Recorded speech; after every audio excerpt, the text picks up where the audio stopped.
Life sometimes gives people completely incredible surprises that change everything around them in an instant, and no one can predict when exactly this will happen. But most people are sure that such amazing and terrible events happen only to someone else and will never affect them personally in their ordinary life. The main character thought the same when she opened her eyes, and at first could not understand where she was and what was happening around her at that very moment. It seemed that she had fallen asleep while reading the novel, and now her consciousness was in some strange and unfamiliar place, as if between sleep and reality. She remembered how a few hours ago she had been lying down, immersed in reading a novel that had captivated her so much that she hadn't noticed how she had dozed off. In her thoughts, she once again replayed the story of how the mother-in-law in that very novel was incredibly cruel and merciless, like the living embodiment of evil. For the average reader, this might seem too cruel, but it was precisely because of such anger and hatred that the main characters got divorced. After Ellen received the divorce notice, she used snake venom to induce a miscarriage in Layla, ruining not only her life, but also her child's. Layla lost her child, and this event became a turning point that affected the destinies of everyone around her. Later, when Marlborough became king and learned of what had happened, he was horrified and decided to punish the culprits in the most severe manner. He ordered that this villainess be captured and executed in such a way that no one would forget the price paid for her cruelty and betrayal. The woman was burned alive, and her death was horrible and painful, like a well-deserved punishment for the cursed witch that was spoken of in terrible legends. Suddenly, the heroine felt herself becoming very sleepy, as if the force of fatigue had become irresistible, and her eyes began to close on their own. She realized that it was time to end the day and go to bed, because her body and mind needed a rest that was long overdue. While reading the novel, she learned that since she fell asleep, it meant that what was happening was truly a dream, in which everything was possible and nothing was real. She turned to the man lying next to her and noticed his surprise, as if he expected that she would not recognize him in this new world. He answered her by telling her that he was her husband, Earl Philip Morris, the man whose presence was to change her destiny forever. The man stood up and dressed, and at that moment she remembered his name, Philip Morris, the man from the novel she had been reading before she fell asleep. If this was indeed the case, then standing before her was the father-in-law of Layla, the main character of the book Lila's Crown, which she held in her hands before falling asleep. Even in her sleep, the evil blood had a significant place, as if it were part of nature and fate itself. This feeling did not let go, as if it was deep in her blood, and pulled all attention to itself, forcing her to feel its influence everywhere. It seemed that being the heroine would be much better than remaining in the role of the villain, because the main characters are always in the spotlight and receive sympathy, not condemnation. There was some bitterness and regret in this. Elena's eyes literally shone with joy, because for her, being a mother-in-law seemed much better, especially when she looked at Philip, feeling in it some special meaning and peace that was previously inaccessible. Philip made it clear that she should not imagine or hope for anything, because this night would not erase the signatures on the divorce papers and would not change anything in their legal relationship despite all the feelings. Remembering the novel, Elena understood that this is exactly what he said.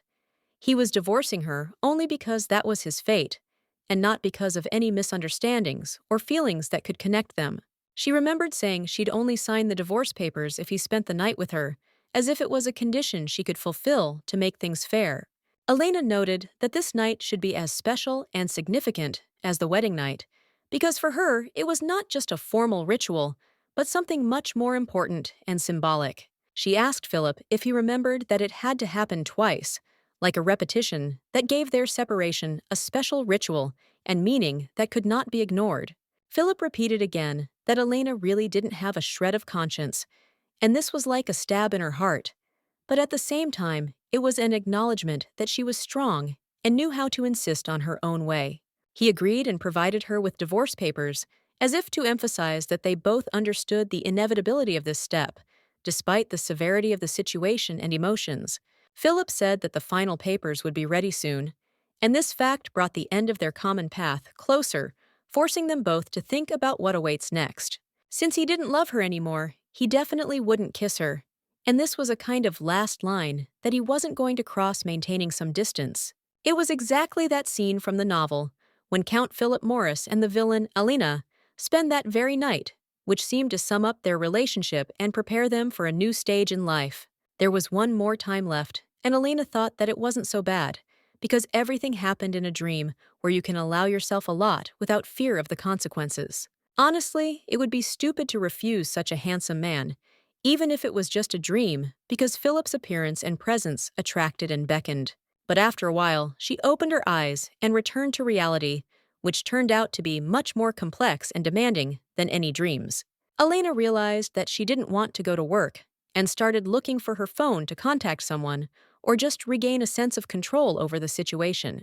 She began to feel everything around her, trying to understand where she was and what was happening, because there was a lot that was unknown and incomprehensible at that moment. Soon her fingers found Philip's back, and this touch caused a mixture of emotions and questions that did not give her peace. She didn't understand what was happening and why there was a man in her house, because everything was so unusual and alien to her.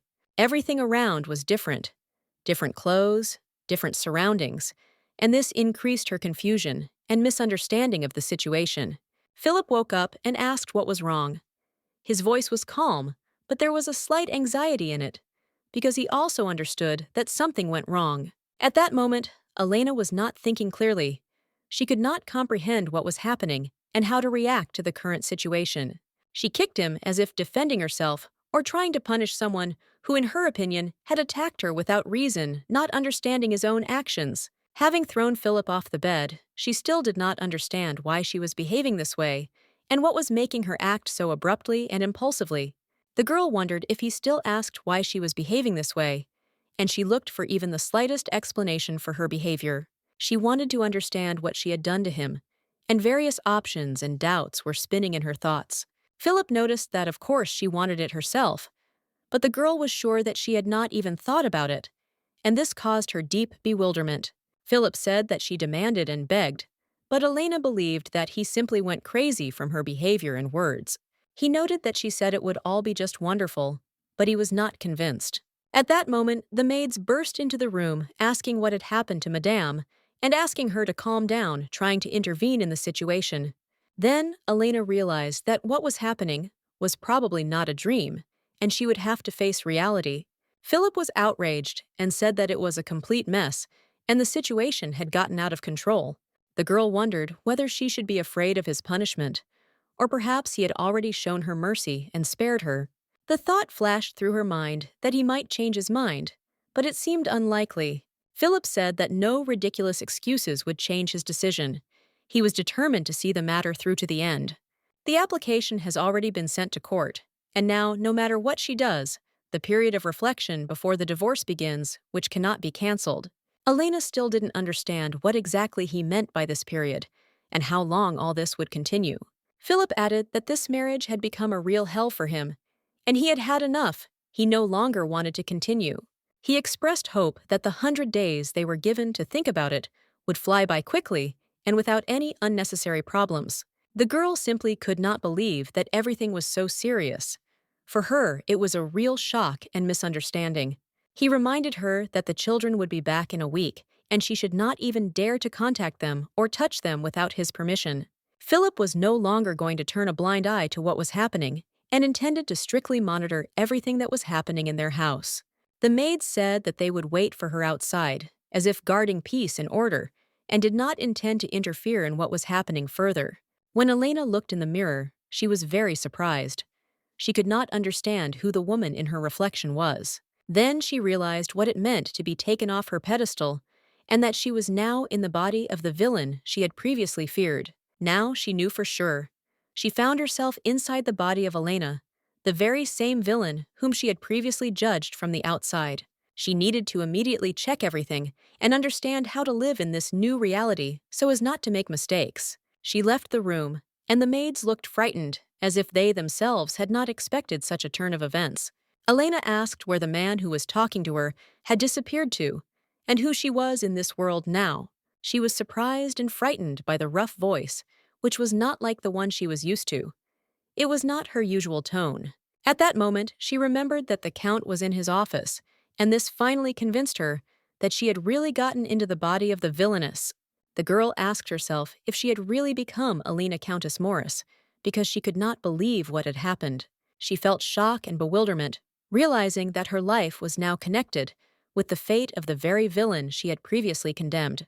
The maids immediately bowed their heads and apologized, explaining that since the divorce papers had already been sent to court, she was now officially the daughter of Duke Renoir. Alice could not understand why they were asking for forgiveness, because she had done nothing wrong, and if she really was a villain, then her behavior should be different, so as not to arouse suspicion. It seemed to her that in such a situation, she had to behave appropriately so that no one would suspect her true intentions or character. So she told the maids that they were worthless creatures and should immediately return to their work without further ado. Even though she tried to speak like a true villain, her words were too cruel and could hurt the maids. This meant that she had nevertheless offended them with her harsh statements, even though she had not intended to. However, the maids were happy because they thought that the mistress could tear out all their hair for such impudence. Others were already ready to endure punishment, even the whip if necessary, but humbly. All doors in this house are open to her. Everything around is subject to her desire and will. It was unclear why she decided to become a villain, because it only complicates life. In any case, if she was really here, it was necessary to understand the situation as best as possible. After all, she didn't want to repeat the fate of the heroine of the novel and be killed. To begin with, it was worth establishing relationships with the maids, as they could become important allies. One of the maids announced that Madame's breakfast was ready and waiting for her. They invited her in and promised to bring breakfast right to the room so that everything would be convenient. When she tried what was served, she was simply amazed and completely delighted. This was not just a dish, but a real work of culinary art. Everything was so delicious that she could not hide her admiration. Everything was prepared exactly to her taste. She ate quickly, and the coffee that was served proved to be an excellent complement to breakfast. If she weren't a villain, life here could be quite good and comfortable. After all, nowhere else, and never again, will she have such luxury and comfort that are now available to her. She said she was going to take a walk to get away from it all and think. As soon as she uttered her wish, everything around her immediately began to prepare for her walk. They prepared a wardrobe for her so that she could choose an outfit that she liked. When she saw the blue dress, she immediately noticed it and liked it. She really liked the color and style, so she decided to take a closer look at the dress. And yet, Alina decided to put on clothes and went out into the most beautiful garden, where a peaceful atmosphere reigned, and every bush was tended with love. In the garden, she noticed the golden figure of a gardener who was carefully tending the bushes and plants as if he was protecting them like his own life. Elena came closer to him and looked closely, studying his face and expression, trying to understand what he was feeling. The man looked agitated. His eyes darted around, and soon he suddenly ran away without waiting for an answer or questions. Alina thought that perhaps the gardener was afraid of her, just as she had once been afraid of the unknown and new challenges. At that moment, a man approached her from behind and quietly asked if she wanted him to call someone else or help with something. Turning around, Elena saw in front of her a man with reddish hair that stood out brightly against the greenery of the garden. She asked who he was, as his appearance seemed unexpected and a little mysterious. The man replied that his name was Igor Madel, and he had been protecting Elena since she was 10 years old, always standing behind her back. Igor recalled that they had agreed not to joke like that anymore, which apparently concerned his sudden appearance. Elena was surprised, remembering that she could actually allow herself such jokes before. But now everything had changed. She admitted to herself that she was bored and therefore behaved in this way in order to elicit at least some kind of reaction from those around her. Then she asked Igor why he kept following her, as if he couldn't leave her alone. Igor replied that it was his duty and obligation to be her faithful guardian and protect her from any danger. Elena remembered that she had a shadow knight who always remained nearby, invisible to others, but extremely important. When Elena incurred the wrath of King Marlborough and was sentenced to death, the knight fought Philip and died defending her. His name was mentioned only at the beginning of the story. Later, he was simply called Elena's shadow, like a ghost. Now she remembered his name well and felt that she had at least one ally. This thought gave her hope and strength, to continue fighting despite the difficult trials. Alina sat in her bed, feeling a nagging pain in her back. She had not gotten up for a week, confined to her bed. The execution was scheduled for 3 years, and time dragged on painfully slowly, as if shortening hope. In her mind, she wondered what would happen if she tried to change the future and act differently than the novel prescribed. She probably got punished for torturing the main characters, and if the situation changes now, she might be able to survive. At the same time, no one will suffer from execution without a good reason, and everything will be fair. To begin with, Elena will try to improve her relationship with her children, because today they are returning from their honeymoon, and this is an important step for her to show her readiness for change and to start anew. If life in this place becomes more pleasant, the tension between them will decrease, and gradually the atmosphere will improve. Elena will try to be more gentle and attentive with the children in order to establish trust. She sat down at the table and looked carefully at the papers, trying to understand the situation and what steps needed to be taken next within the framework of the law and the family. According to the family law of the Kingdom of Cigarettes, a final divorce requires the filing of 2 applications, each of which has its own meaning and time limit. The first application is the divorce application itself, and the second is the application for confirmation of divorce, which is filed later and plays a decisive role in the process. A week ago, Count Philippe filed a divorce petition in court, and from that day on, the couple must spend 100 days together, despite all the disagreements and grievances between them. The spouses are obliged to spend all these 100 days together, no matter how unpleasant it may be for them, in order to give them a chance to sort out their feelings and circumstances. A second petition for divorce may be filed with the court at any time during this waiting period, and this petition will be the final step.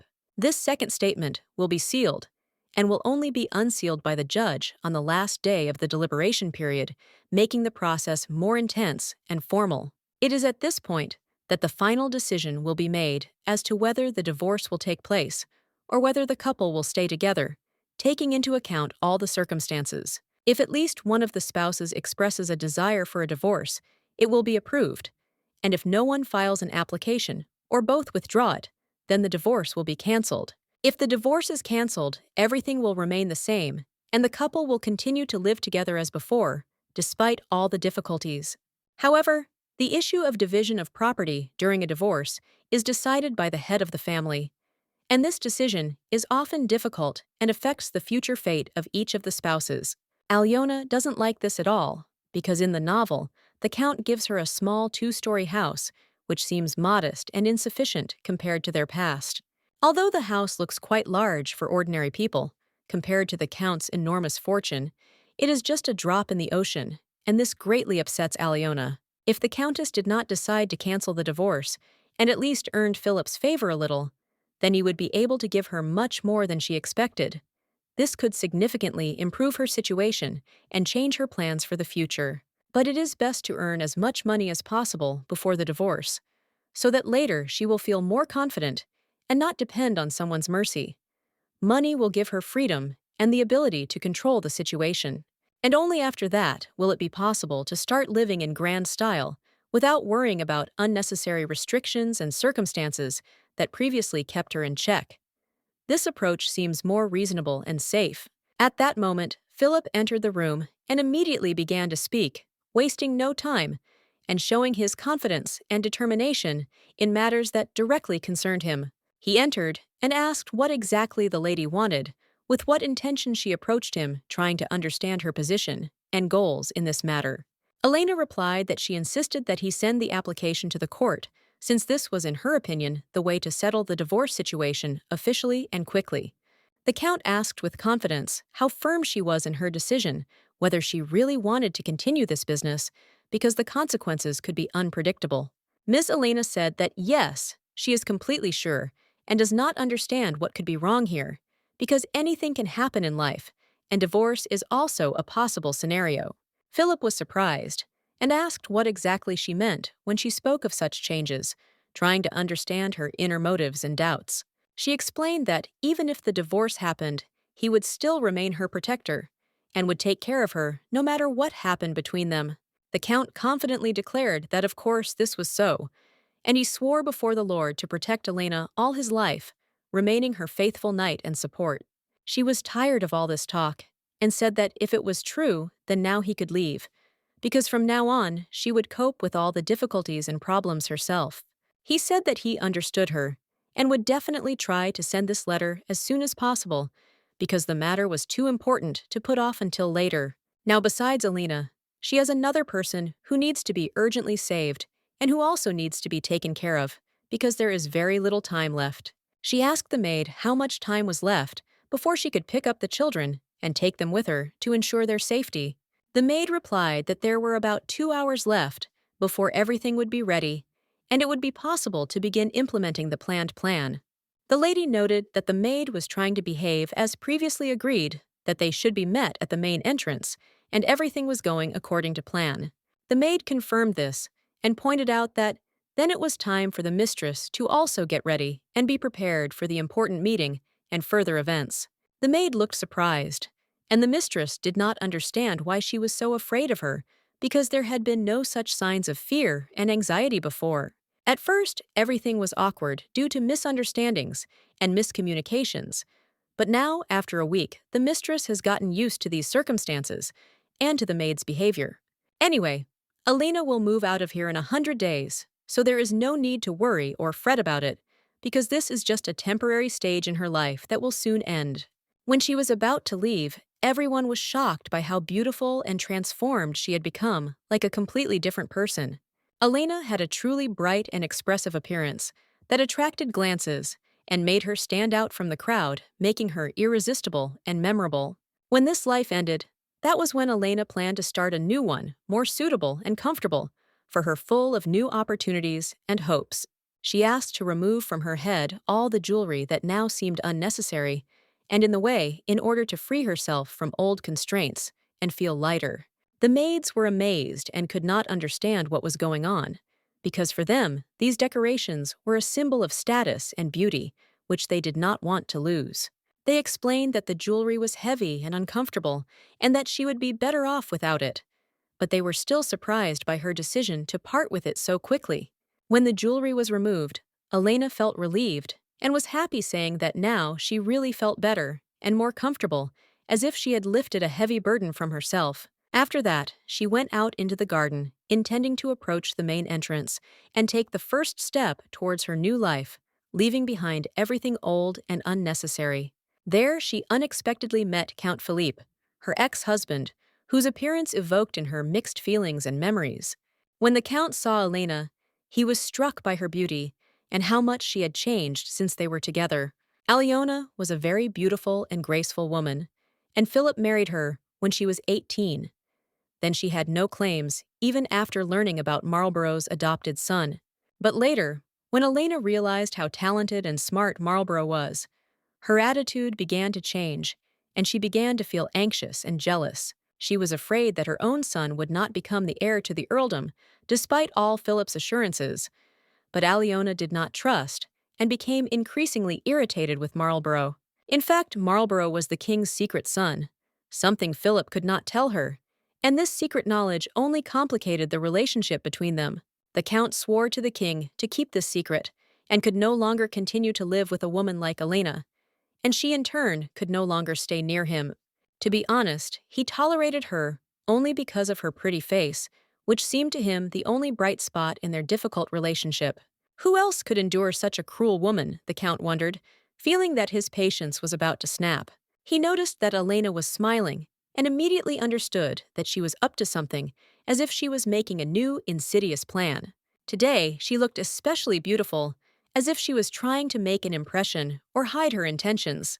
The Count looked at her and became frightened, as if he had a presentiment of the approaching storm that she was about to unleash. He asked why she was looking at him so intently, feeling something ominous and dangerous in her gaze. The lady replied that she simply hit him, as if it were a normal thing, without any remorse or regret. He was horrified by what she had just said, not believing that Elena could say such things so openly. She allowed herself to say such things in front of everyone, without fear of condemnation or consequences. This is a scoundrel who has now decided to ruin his reputation and destroy everything he has left. She said she just wanted to make sure he was okay, as if that was an excuse for her cruel actions. He knew that this scoundrel had fencing skills no worse than a knight's, which meant that her blows could be very painful and dangerous. Elena was also good at hand-to-hand combat, which made her an even more formidable opponent. She beat him, knowing exactly where to hit, to cause the most pain, leaving him no chance to defend himself. She then asked for forgiveness, and promised that it would not happen again, trying to smooth things over. The Count also noted that he wanted to ask her one thing: why she did it, but he did not dare to ask the question openly. Elena said that she was simply scared, trying to justify her behavior in front of him and herself.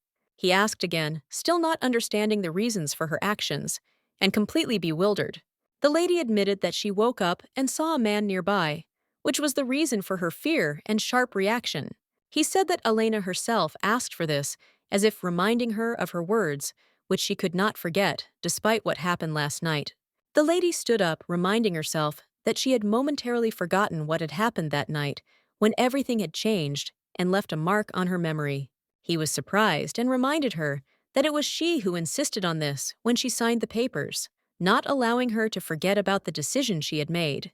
Elena replied that perhaps that was the case, but in a dream, a lot is forgotten and memories lose their sharpness in the memory. In the original, he was a reserved and closed character. So why is he now so curious and incomprehensible, asking questions that embarrassed her? He noticed that from what she said, she was pleased that this night had really been wonderful, despite everything. The lady was simply beside herself and asked why he was talking about this, thinking that she would have to hit him again for such words. The servants stood to the side, pretending not to hear or notice the tense atmosphere between them.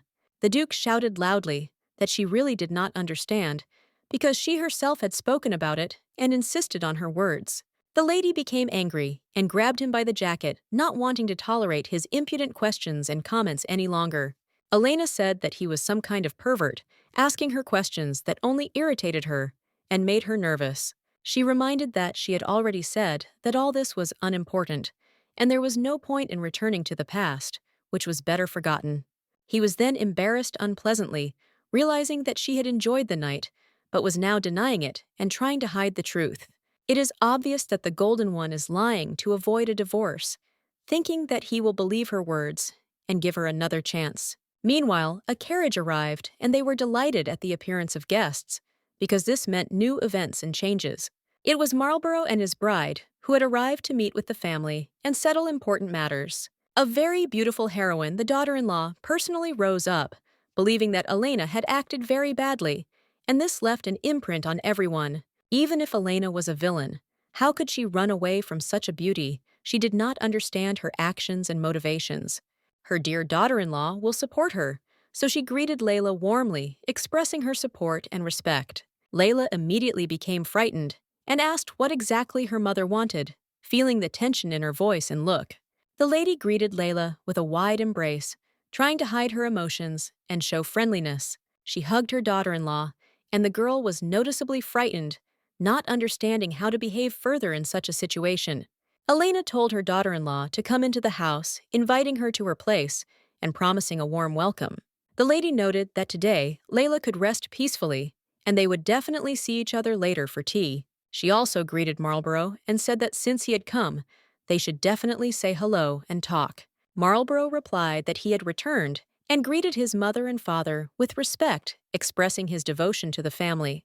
Elena looked at Count Philip, who was behaving like a real fool, as if he had forgotten about his role and responsibility, which caused her slight irritation and bewilderment at the same time. Philip told them to quickly enter the house, and Mrs. Elena nodded in response, confirming his words, showing that haste was really necessary and that she too could not wait to go inside.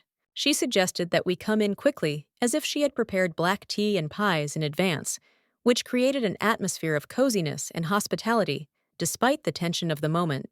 Marlborough wondered what had happened to his stepmother during all this time, why she had changed so much, as if she had become a different woman, colder and harsher than before. Layla noticed that her mother-in-law had become even more terrible and cruel. Her changes in character and appearance were too noticeable, which caused her anxiety and bewilderment. Soon, the butler, who has served them faithfully for many years, will have to leave this life. In the original story, He dies after a series of 3 accidents that no one can prevent. Elena, laughing, said that finally this annoying old man would die. And that very day, she would get drunk to the point of unconsciousness and spend the night with Igor, which was an unexpected and daring statement. If Elena spoke about the future, it would seem strange and suspicious. She couldn't pretend not to know about the accidents that had already happened because everything was too obvious. She turned to the butler sitting down next to him and asked if he was going to buy camel oil, and he was at a loss to understand how she could have found out about it since no one had told her. Elena warned that there might be a robber on the road, and therefore the butler must be careful to avoid dangerous situations and not expose himself to unnecessary risk. He should have sent a messenger or taken a bodyguard with him to ensure that security was at the highest level, especially if he had an important journey or meeting ahead of him. Judging by the expression on Elena's face, there might be a collision with a horse, so the butler had to be especially attentive and careful during the journey. One had to be especially careful when meeting strangers at a tavern, because dangerous people and unwanted guests who could cause harm often hid there. The butler said he understood her warnings and bowed, showing his respect and willingness to do whatever she said, even if it seemed a little strange. He didn't believe it completely, but he himself wouldn't have believed it if he had been in her place. Such warnings sounded as if from another world full of secrets and dangers. After this, Alina heard a conversation about the Renoir Trading Company and was surprised that this company had the same name as she had before marriage, which aroused her curiosity and bewilderment. The Duke believed that this company belonged to her brother, but the girl was surprised because she did not know about it, and this news took her by surprise. She was amazed that she had a brother at all, and asked again, not believing her ears, because it completely changed her idea of her family and past. The gentleman replied that if she hated him so much, then she could consider that she did not have this brother, as if trying to calm her indignation and doubts while keeping the secret. Elena also noticed a large pile of gifts and thought that they were all intended for her, which caused her slight surprise and interest. There were rumors in Romania that the heroes had prepared a special gift for Elena and Philip in advance, carefully choosing each item based on their tastes and preferences. However, Alina found a reason to find fault, expressing all her dissatisfaction and criticizing little things as if trying to hide her true feelings behind a mask of irritation. But no one should have worried because she was the mother-in-law and stood on the side of the newlyweds, supporting them and trying to maintain peace in the family. When she went out with a gift, she had to try to show maximum joy so as not to offend anyone and maintain a good mood at the party. Layla expressed hope that the gift would be enjoyed by both of them, wishing that it would bring joy and leave pleasant memories for everyone present. The lady began to unwrap the package and was simply delighted when she saw inside an elegant and graceful dress that immediately caught her attention. There was no need to pretend. Her delight burst forth with her own eyes, and she said that it was a very soft and beautiful negligee, which immediately won her sympathy. She hugged the gift to herself and was genuinely delighted, feeling the warmth and care put into this present, which became special for her. The Duke was noticeably embarrassed, not knowing how to properly react to this unexpected scene of joy and sincere emotions that Elena showed. His adopted son also looked confused as he looked at his stepmother, not understanding why she was so touched and why everyone was taking it so seriously. Vireski carefully asked if everything was all right with the young master, and the Count, showing concern and trying to understand if there were any problems that could interfere with the celebration. The lady asked where Layla got such an elegant robe from and expressed her gratitude, saying that she would wear it with great pleasure and appreciate such a gift. Layla replied that she was very pleased that her mother liked the robe, and this inspired her even more to care and pay attention to her family in the future. Elena added that Layla worked hard, so now she needs to rest and feel at home in order to regain her strength and maintain a good mood. Layla was simply shocked. Never before had her mother-in-law treated her so warmly and caringly, and this caused her deep emotions and even surprise. The Duke and his son were also in shock, not knowing how to react to this, because such a manifestation of warm feelings from an unexpected side came as a complete surprise to them. Elena demanded that Layla immediately tell her if Marlborough suddenly upset her, because she wanted to be aware of what was happening and not allow any resentment or misunderstandings between them. Elena stated with cold confidence that if she was truly upset, she would personally deal with it and would not hesitate to kill the one who dared to hurt her. After this scene, Count Philippe Maurice decided to turn his attention and see what the gift was, which he had prepared in advance with a certain thought. The butler politely apologized for the slight delay and clarified that he had also prepared something special, a gift handed over to him on behalf of the master. Inside was a robe quite cozy, and the gentleman looking at it thanked it, saying that he really liked the thing, although he expressed himself briefly. But then Philip added that he had news. A week earlier, the divorce papers had not been signed, which created an extremely awkward situation. The children, upon hearing this, were completely confused and literally paralyzed because they could not even imagine such a turn of events. The gentleman clarified that when the period allotted for reflection ends, formal actions will begin, and then the decision should be final. Elena, as he said, will have to leave this house, but it is not a fact that she will do this immediately after the end of the term, so it is better not to put on robes for now. He also instructed the butler to carefully arrange the robes in the closet and ensure that they were properly cared for, as if they were expensive items. Elena turned to the Duke with the question, why is he even raising this topic, and why did he decide to take away even her robe if they were not yet divorced? The Duke stated that it would be more correct this way, but Elena insisted that she would still wear the robe if it was already in her possession. He explained that the divorce process would not be cancelled, and he was not going to wear a robe, even though he had previously had a different opinion. Then Elena asked ironically, who said that she wanted to cancel the divorce, and added that he was rejoicing too early. She added that there was no need to feel joy prematurely. If he didn't want to wear the robe, then let him give it to her, and the matter would be closed. Philip said that he bought the robe to wear with her, but now, as he himself admitted, this will not happen, and the meaning in it has been lost. After which he clarified that, in fact, she was also rejoicing in vain because their relationship would not return to its previous level anyway, and robes would not help. Elena reacted to this rather dryly, did not support the conversation in any way, and simply remained silent in response, showing neither irritation nor interest. Philip said that he liked the robe too, but if he couldn't share it with his mistress, he would have to put it away so that it wouldn't remind him of the past. Then Marlborough intervened and said that the dressing gowns had been bought in duplicate, so it would be quite possible to do without the dressing gown intended for the Count. Philip reminded that in 100 days, Elena would have to leave this house as they had agreed, and everything must be done according to the law. After the divorce, as he noted, Elena will again receive the status of the Duke's daughter, so she must be provided with appropriate housing worthy of her position. He stressed that no one should even think about giving her a small 2-story house with cheap wallpaper and furniture below any criticism. Then the Count asked again whether he had said a word about any compensation, because he had apparently not said anything like that at all. Elena replied that she was not asserting this at all, but simply assumed that the Count might act in a similar manner, knowing his tendency to make drastic decisions. Elena decided that she would go and rest. She really needed some rest, and the others could use it too.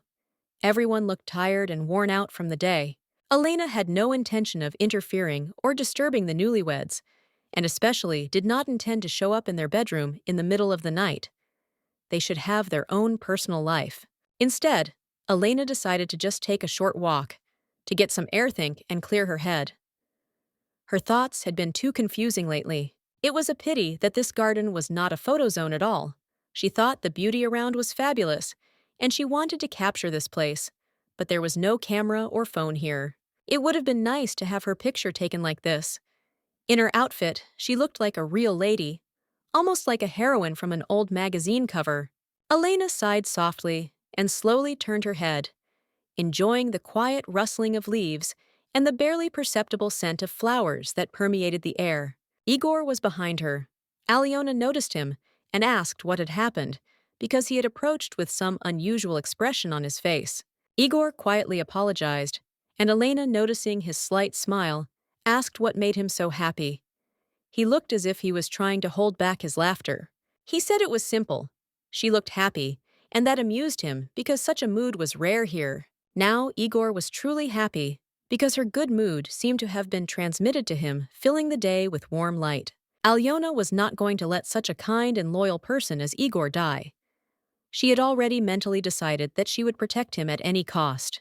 Today, Layla was going to have a tea party, and Elena knew that this event would be important, even though it was held informally and in a small circle. Elena needed to make a good impression on Layla and her friends, especially if they were all going to gather together in the garden. She decided to look for a place where the tea party would take place. Igor noted that perhaps the lady was looking for something and came up to help. Elena remembered what Layla had mentioned. The place would be strewn with pink flowers. She looked around, but Layla wasn't there. Apparently, this wasn't the place. Igor said that he now understood why the maids behaved strangely and fell silent when he appeared. They probably knew, but hid it. He himself didn't know anything. Either Alyona realized that such things could really be hidden, even from the closest servants and shadows. She was not going to give up and firmly asked Igor where he thought they could have this tea party. Maybe he had some ideas. Igor cautiously suggested that it would most likely be in the backyard, where it was quieter and more secluded.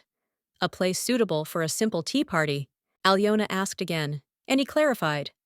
The young lady's friends were commoners, which meant they would choose the most modest place far from the palace noise. He added that if you were going to have tea, then most likely in the gazebo by the lake. It's spacious, beautiful, and no one will disturb you. Alyona was surprised. Why didn't anyone tell her? She told Igor to take her there, not wanting to wander blindly around the estate any longer. The road to the lake was not short, and Alyona thought about taking a carriage, or at least a horse. In the original, her heroine made a real scandal in such a situation, so Elena decided that she would act as carefully as possible. She would slowly approach the maids and calmly, with a polite smile, tell them to have a good time together. She wanted to avoid unnecessary noise, so she was going to say it without unnecessary tension, as if she was casually passing by and simply wished them a nice day. Igor noted that it was better not to use either horses or a carriage, because the sudden clatter of hooves could frighten the maids and arouse suspicion ahead of time. For this reason, they decided to walk slowly, as if they were just going for a walk, so that no one would guess their real intentions. Soon, Igor noticed the maids immediately quickened his pace, and having almost caught up with them, asked where they were heading in such a hurry as if he had noticed them by accident. The maids were frightened, hesitated not knowing what to answer, and Elena, taking advantage of this, asked what exactly they were carrying in the baskets, trying to speak softly. They muttered that it was nothing special nonsense, but Elena calmly told them not to open the baskets, pretending that it didn't matter to her at all. However, the maid's father suddenly opened one of the baskets, and Alyona immediately noticed that there were various treats, exquisite sweets, and buns there. She guessed that this food was intended for tea with Layla, because only for a daughter-in-law could they so carefully prepare such delicacies. The maid nodded in surprise and admitted that she had indeed been bringing treats to Layla, and still could not understand how her mistress could have known this at all. They immediately apologized, and Elena, without showing irritation, asked that the basket be given to her. She would supposedly deliver it to its destination herself. The maids were amazed, and Elena added that they shouldn't worry. She would calmly take the basket herself and personally hand over the treats to her daughter-in-law. The maids tried to object, saying that the basket was very heavy, but Elena calmly replied that it didn't matter, because Igor was always next to her. After a short pause, they all went together with the basket to Layla, and at that moment, she heard movement at the entrance. Igor asked whether to announce his arrival. Elena said that the meeting was completely informal, and that was why they would simply go together without any ceremony, so as not to attract unnecessary attention to themselves and not to arrange formalities. She thought about what words she would say to these girls, how she would start the conversation, and what would make the best impression out of everything she said.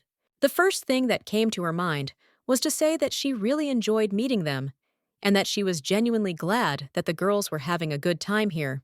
The second point she decided to say was that she brought the cake and the golden pie with her, and that they should definitely take care of Layla because she still felt insecure.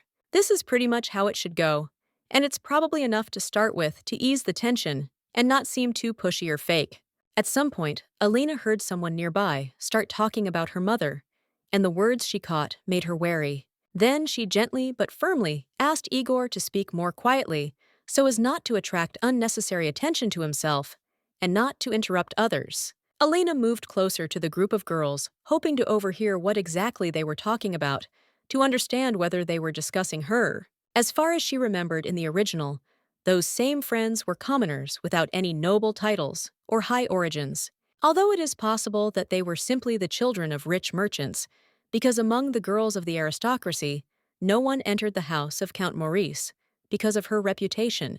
They discussed Layla and said that she needed to pull herself together because if she continued to worry like this, she simply wouldn't be able to cope because the Countess, in their opinion, was terrible. Layla disagreed with her friends and tried to persuade them not to say that because she asked for it, and if they knew her mother-in-law better, they would understand how kind she was.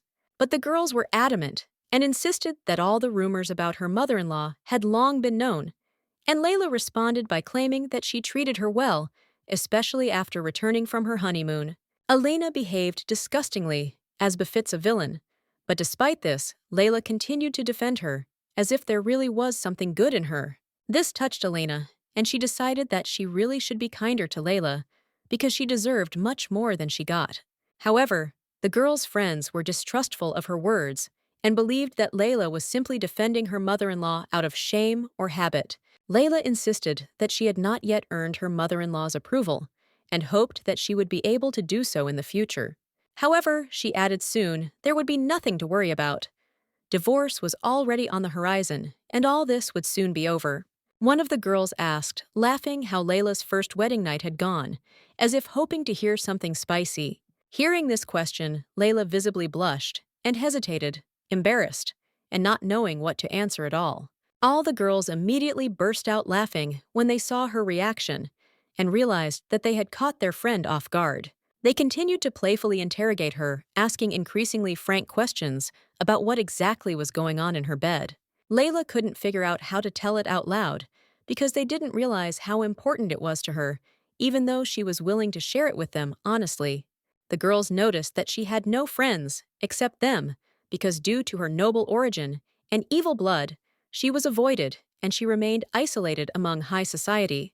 Elena sincerely did not understand how it was possible to tease such a kind girl and felt a flash of irritation observing the unfair treatment towards her. The girls noticed that she had to treat them well to maintain their friendship and asked if they could keep the dresses. Aliona replied that it was a gift. They added that if she were to get new things in the future, she would not be able to wear them anyway with her current health, so it would be better if she gave the jewelry to them. Then they concluded that for Alina, jewelry was more valuable than friendship, and she should reconsider her priorities if she really wanted to be closer to them.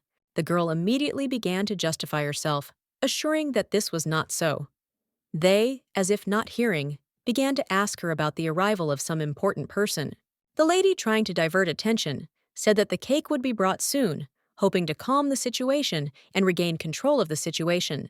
They noted that if you are going to have a reception, you need to prepare everything in advance, otherwise it will look disrespectful to the guests. Even if it is just a tea party, Layla, despite everything, still decided to have a small tea party with her friends here, hoping to spend time with them in a warm and calm atmosphere. The lady emerged from the thick bushes and approached the girls, watching their conversation, not hiding her curiosity and desire to intervene. She said she was glad to see how much fun they were having, trying to maintain a cozy atmosphere despite her sudden appearance. The girls were scared to the point of trembling, and the lady, noticing this, admitted that she had missed the moment a little and had not had time to prepare for their visit in advance. Everyone immediately remained in place and bowed to the lady as a sign of respect, since her position required her to observe strict forms of decency. Layla also paid her respects to the lady, greeting her with a restrained gesture, wanting to show that she appreciated her presence and did not hold a grudge. Elena asked one of the girls to step aside, because she decided to bring the cake and pie herself instead of the maids, as if demonstrating her personal participation in the celebration. Initially, she just wanted to put the chocolate cake and pie on the table to make a formal statement about her friendship with Layla, showing herself to be a polite hostess. But later, her decision changed. It turned out to be easier for her to play the role of a villain than to pretend that she sincerely wanted to get closer to them. She screamed at the girls, accusing them of being rude and humiliating.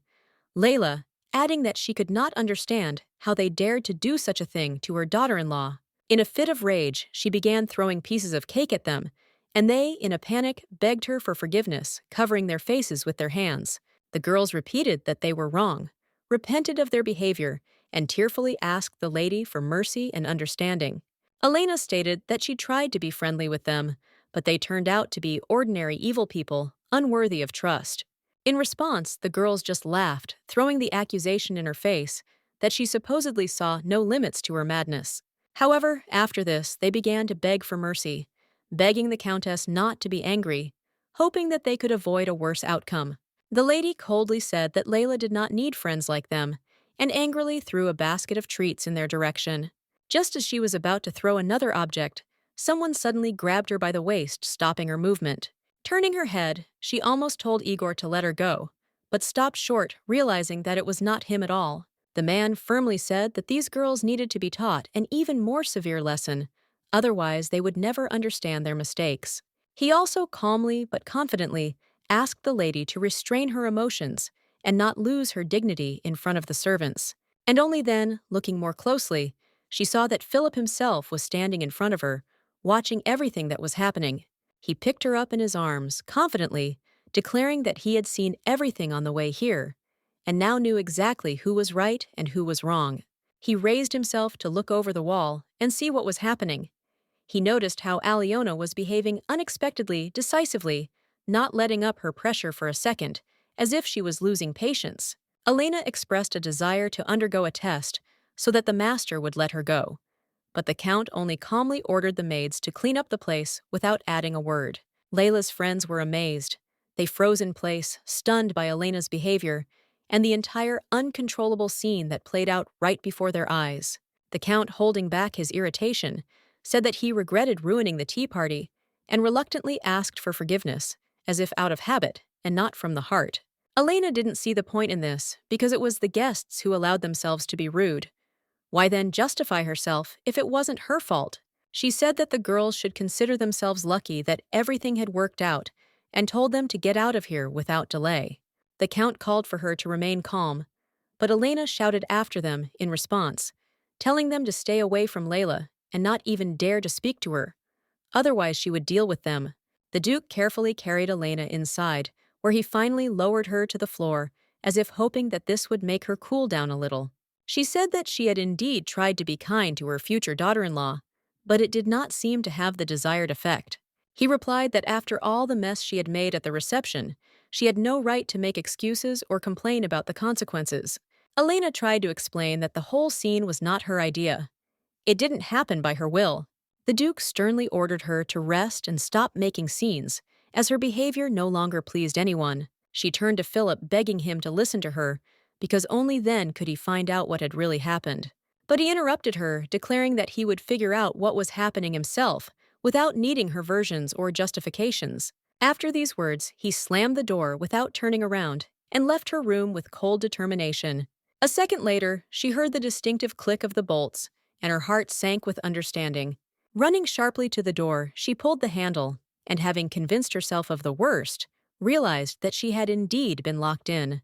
Elena became furious, pounded her fists on the door, and asked tearfully why he had locked her, why he had acted so meanly without explaining anything in advance. Philip calmly said that it was for the safety of the maids while he was away, and asked her to just be patient for a little while and not make a scene.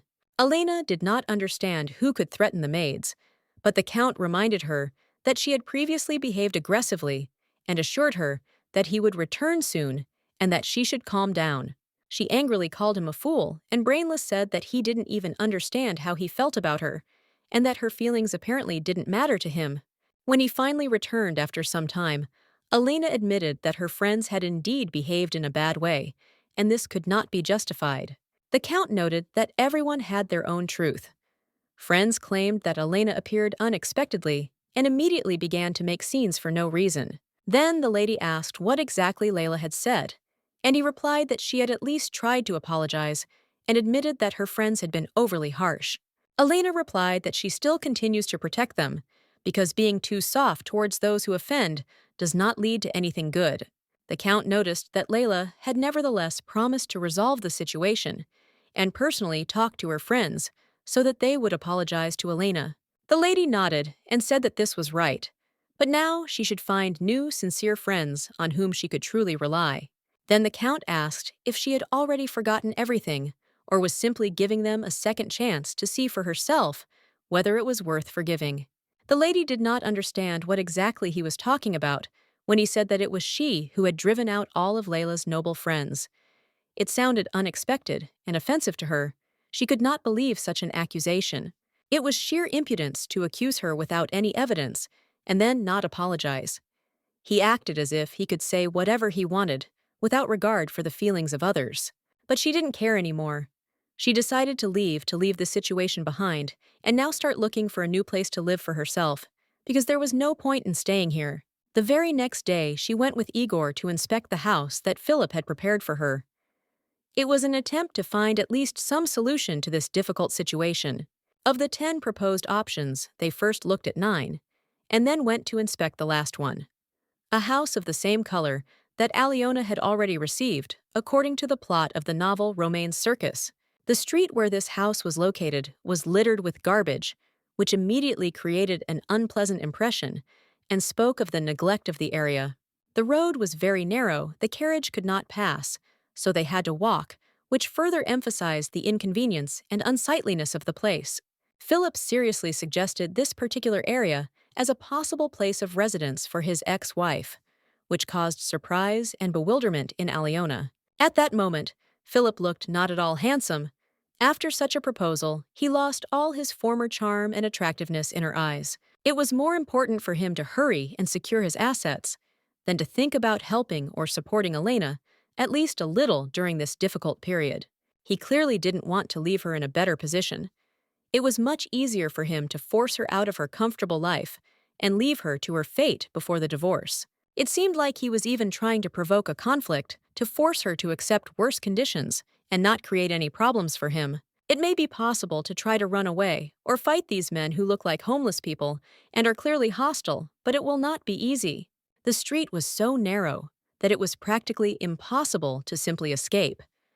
The space was compressed, leaving no room to maneuver. In the end, the only option left was to fight. There was no other way out, and she had to prepare for a collision. Now she was next to Igor, and this gave her some sense of confidence and relief in the impending danger.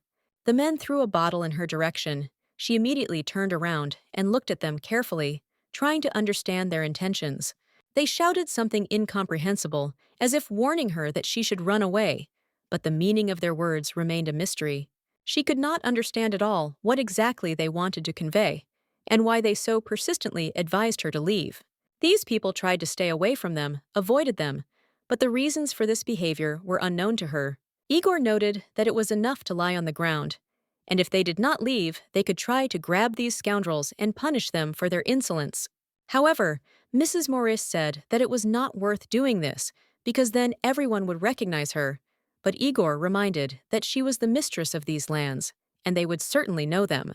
At that moment, she realized that these men were running away from her out of fear, and not just like that, their reaction was caused by exactly that. But she could not understand what she had done that fear and apprehension reigned around her. Suddenly, someone addressed her with a request, and the voice was childish, full of need and anxiety.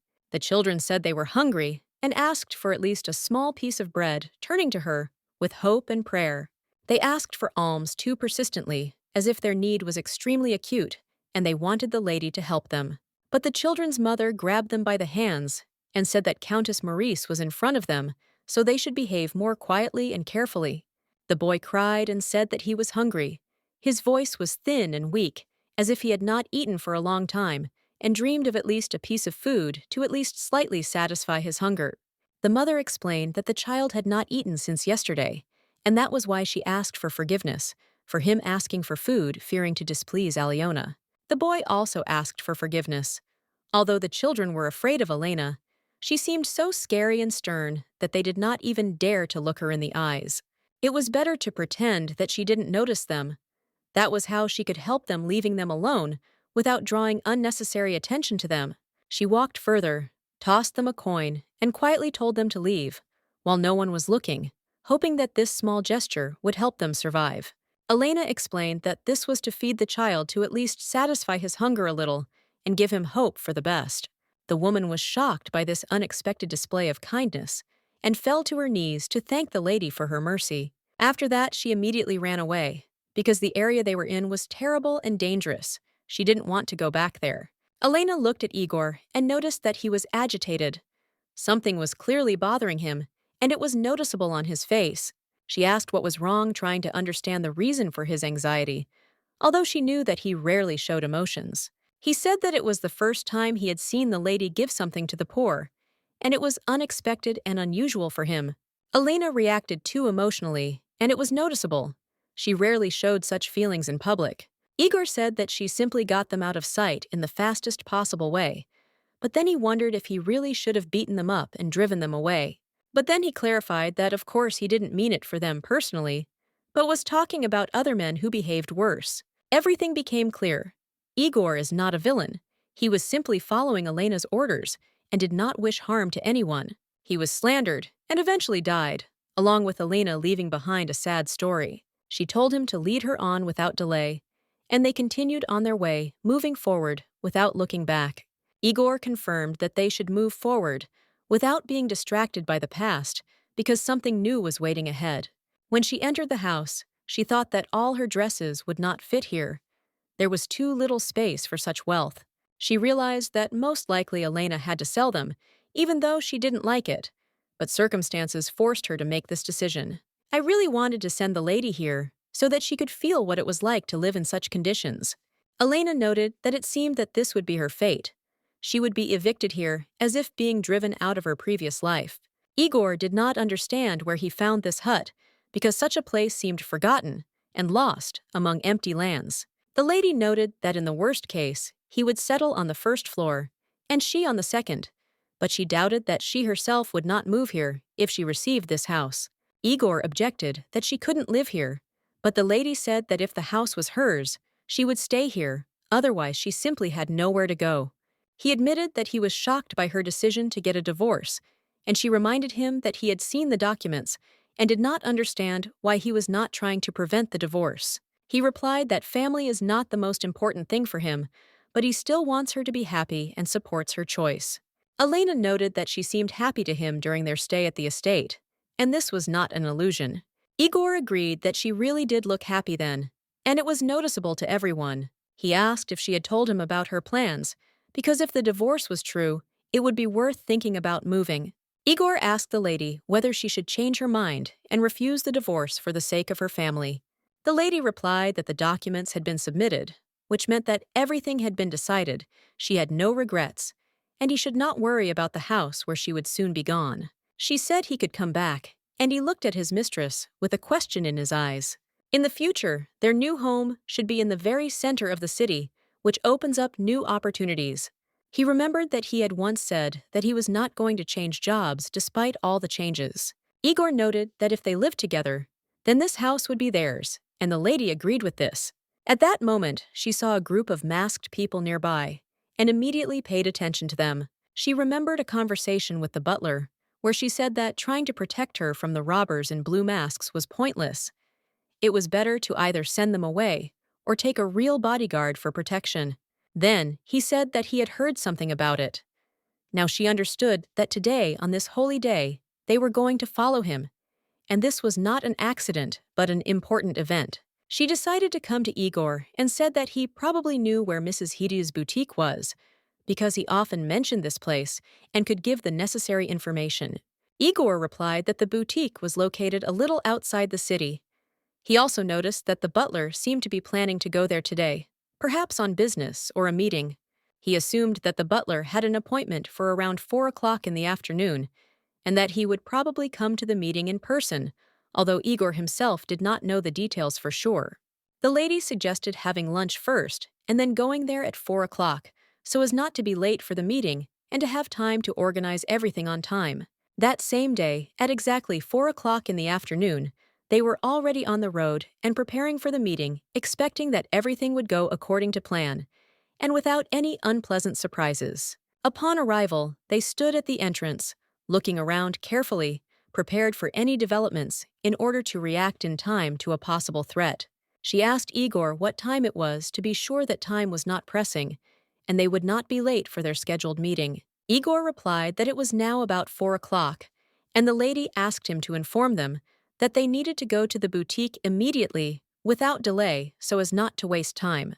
He assured them that he would organize everything now, after which they quickly left, realizing that every minute counted, and the success of their plan depended on the accuracy of their actions. After a while, she saw these masked men exactly the ones she was afraid of. Their appearance caused alarm and made her tense. She shouted loudly for the carriage to stop, realizing that the situation could turn dangerous and that she needed to act quickly and decisively. Igor could not understand why everything happened so suddenly and abruptly, as if the situation had gotten out of control at the most unexpected moment. The lady hit him sharply, reminding him that she had already warned him to stop and demanded that he obey without objection. He tried to stop the horse abruptly, but the animal did not obey and continued to move, as if sensing the tension of what was happening. On the move, the lady jumped out of the carriage without losing a second and rushed in the direction that seemed most important to her. Igor did not understand why she ran there, because the situation seemed too confusing and unexpected to him. Where the lady ran, a man was crowded, and it seemed that things were taking a dangerous turn. As she approached, she saw that among those who were crushing the man was the butler, the very one everyone knew. Igor was a fool because he should have believed the words of the lady and not doubted her decisions and actions. The lady addressed the attackers with determination and force, forcing them to step aside and stop their actions. The men were in complete shock and did not understand who this woman was, who so confidently and powerfully intervened in what was happening. The butler could not explain how the lady had ended up here and why she was interfering in this scene. She asked him why he didn't take security with him if he knew the situation could get out of control. The butler became embarrassed, and one of the men asked her who she was and why she was interfering. The lady introduced herself as Countess Maurice, reminding of her high status and influence in this society. The men were ordered to seize her, but their attempts were in vain. She was too fast and agile. With the help of her umbrella, she quickly dealt with the attackers, showing amazing skill and strength. Her actions were a little harsh, but in the current situation, it seemed completely justified and normal. She explained that she did not mean to cause harm and expressed hope that the man would survive the incident. At such moments, you need to remain strong and determined, and that's when Igor burst into the situation ready to help. He asked the lady to step aside and asked if they could deal with the knights without her intervention. Igor assured them that they could approach as much as they wanted, because he would quickly deal with everyone and protect them. The lady assigned Igor to work on the left side, dividing the duties and counting on his strength and dexterity. With the help of the ball, he was able to deal with the attackers, eliminating everyone who tried to get closer. But the lady did not leave him alone, and also knocked out several people herself, helping in the fight. Igor was shocked to see the mastery of the lady and the grace and strength with which she dealt with her enemies. The lady told him not to get distracted and to deal with these people first, without allowing himself a second of weakness. She looked incredibly chic as she fought them, as if dancing in the whirlwind of danger and chaos around her. Elena was weak, the blows she took were hard for her, but despite the pain, she tried to remain resilient and not show weakness in front of her enemies. At this point, the man grabbed the butler and demanded that he hand over all his things without delay, so that no one would be left with resources that could be useful. Everyone started running away quickly, and Elena caught up with them near Gazprom, trying to keep up despite the fatigue and efforts of her pursuers. She suddenly hit the man who was nearby, and immediately pulled the butler closer to her, trying to protect and control the situation. She grabbed his arm and held the butler tightly, literally dragging him along with her so that he could not run away and leave them in danger. He asked for forgiveness, explaining that it was not worth exposing himself to danger over some trifle. The oil could be bought again, and life was more valuable than anything. The butler admitted that he had little money, and that was why he was so worried, trying to make amends and avoid conflicts with others. The man behind them ran after them, shouting that they needed to immediately kill the man who had interfered with their plans and become an obstacle. However, she grabbed the stone and ordered the butler to run, promising that she would deal with the threat herself and not let them catch up with them. The butler tried to convince her that the lady should also leave with him, believing that it would be safer for everyone. But at that moment, she threw a stone straight at the head of one of the bandits, causing him to fall and slowing the enemy's advance. She told the butler that he must run and not stop under any circumstances in order to save his life, and not give them a chance to catch up. But the butler insisted that the lady also leave the place of danger, fearing that she might suffer along with him. The men were very angry with her for such actions, but she was stronger and was able to respond with a blow, not giving them a chance to gain the upper hand. During the fight, she wrestled a knife from the hands of one of her attackers, using the weapon to defend herself and suppress her enemies. The enemies decided that they had to kill this woman, but Igor shouted loudly for the lady to run and not put herself at risk. However, the lady said that Igor could die fighting alone, and she would not allow this to happen, intending to help him. She proved her strength by dispersing the enemies much better than Igor himself, not giving them the slightest chance of winning this fight. It was a real achievement, an Olympic medal that looked truly valuable and significant as a sign of long efforts and great victories. She had already dealt with all the difficulties, and now she could finally allow herself to breathe a sigh of relief, to feel lightness in her soul. Suddenly, her attention was drawn to quick steps. Someone was approaching them with great speed and force, as if the running stream was unstoppable. When she turned around, she immediately realized that there were too many of them to handle. Without consequences, it was obvious and alarming. Shock overcame her when among all the figures she saw the Duke's knights, serious and menacing, ready to carry out an order without question. Behind them walked confidently the Duke himself, a man whose presence always inspired fear and respect. His power was unquestionable and harsh. He immediately gave the order. Everyone who was here must be immediately seized, leaving no one free and without control. The men tried to escape fighting and struggling, but after being beaten, they were abandoned as if they were of no value to the guards. The knights warned that if anyone tried to move from the spot, they would be killed immediately, leaving no chance of escape at all. Almost everyone was caught. And then the count, who was in control of the situation, asked if everything was all right, with the lady whose safety was unexpectedly important to him. She was surprised by such attention to herself, because before he had never shown the slightest concern or interest in her condition. With a slight sigh, she made it clear that everything was fine, and nothing terrible had happened, not wanting to show weakness or anxiety. Before it seemed like he didn't care about her, but now this unexpected concern made her think about his true feelings. Soon, she heard one of the knights calling out to a point, possibly one of the men, and the situation became increasingly tense. This knight suddenly snatched an umbrella from one of the men, as if using it as a tool for punishment, which looked threatening. It seemed that the actions were not just cruel, but also painful, and this was evident in the reaction of the injured man. Igor rushed to the lady to make sure that she was okay, showing genuine concern for her condition. She assured him that she felt completely well, not wanting to worry those around her with her condition or show weakness. At the same time, her gaze caught something strange and inexplicable, which made her wary and think about the further development of events. The count approached the butler to get an answer to a question that had been bothering him for a long time. He looked at the man, carefully waiting for explanations and news. It turned out that what the butler was holding in his hands was a letter, an important document that could change a lot in the fate of the lady and the count himself. The count expressed his gratitude to the butler for his help and attentive attitude to the matter, realizing that without his participation, much would have remained unknown. The butler modestly replied that everything was done thanks to the help and support of the lady, without whom he would not have coped with the task. Then the lady approached the count, and the butler confessed that he owed her a great deal in his life, which caused slight surprise among everyone. The count thought for a moment, noting that this was too different from the usual procedure, and began to wonder whether this might cause problems or misunderstandings. He asked if he was interested to know whether the lady was familiar with these documents or if they were new to her as well, trying to understand the situation more deeply. The lady asked what exactly he meant, and wondered if he meant to say that he suspected her of something illegal or secretive.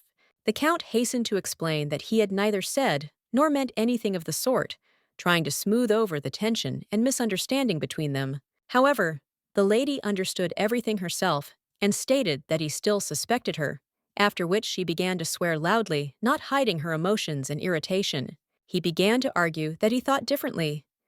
If she were with them, there would be no point in revealing such information in advance, because then everything would be simpler and clearer for everyone. In any case, the unusual kick caused genuine admiration among everyone who saw it, because the power and precision of the movement impressed even the most skeptical observers. Of course, this was not surprising, because she always knew how to control her body so that such tricks were performed easily and with great skill.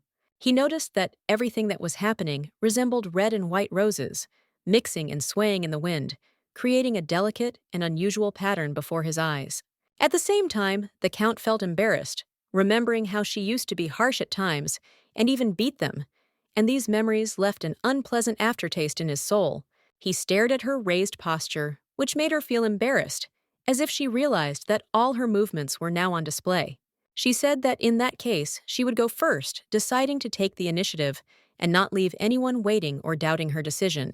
He tried to stop her, saying that it was better to wait, but she calmly walked away, ignoring his words and showing firmness in her intention. He noticed that her legs were shaking, which was visible even to the untrained eye, and indicated internal unrest or weakness. Igor said that in such a situation, she definitely needed to go to the hospital, because health and safety were more important than anything else. She agreed and said that it really seemed worth going, since the situation was already serious and required attention. Igor promised to bring her to the carriage, to provide the necessary assistance and transportation without leaving her alone in such a state. The lady seemed to be truly overtired, because her fatigue was noticeable even to strangers, and this caused concern among everyone. They told her that she had disappeared, and that she did not understand what she was doing because her state was so absent-minded that she herself did not realize it. The lady asked how far the hospital was, and he was told that it was very close, but it would be difficult for her to walk there given her condition and fatigue. Then the lady said that she could manage on her own, but Igor noticed that it was difficult for her to walk, so he would like to take her there and help her get to the place. The game wondered why she hadn't said earlier that she was injured, since hiding such a thing was thoughtless and could lead to complications. He looked at her carefully, his eyes shining gold, and his horse stood next to him as if ready to set off on the journey with them. The lady did not understand why he said this. His words were incomprehensible, and she tried to figure out his real intentions. The gentleman assured that if this was the case, he was always ready to help and would not leave her in a difficult situation without support. But the lady could not understand why he was looking at her in that way. She was confused by his feelings, which seemed unusual. Feelings for a woman he was about to divorce seemed strange and inappropriate, but there was genuine concern on his face. He suggested that she mount her horse to return more quickly to the estate, where she could receive the necessary treatment and rest. However, Mrs. Elena insisted on being treated in the hospital, and he agreed to take her there so that she would feel better. The lady noticed that the horse was too tight for her, and she was not very comfortable riding in such a state. She refused to ride together, but the gentleman reminded her that she had liked it before, and riding was her habit. The lady turned to Philip, noting that he was an attractive companion, but that today she preferred to refuse company. She thought that she meant not just a companion, but a person with whom her life is connected. But now it is better to stay away, given the divorce. The Count asked Igor to take his horse to clear the way for him and help organize the trip for the lady. She said that he must find a carriage and take her to Smith Hospital to help as soon as possible without losing a minute of time. Igor bowed and immediately began to carry out the order, without delaying for a second. The Count said that it was time for them to leave as well, so as not to disturb anyone and prepare for departure. He picked up the lady in his arms and carried her, although it was unexpected and seemed too abrupt for everyone present. The lady was confused by this action, not understanding why he took her in his arms so suddenly, as if it were something ordinary.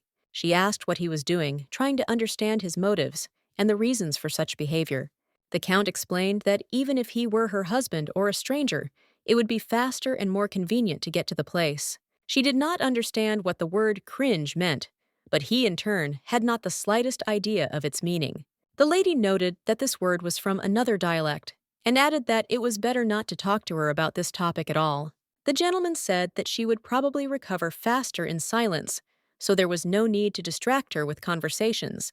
She insisted that he not talk to her at all, wanting to be in peace and quiet.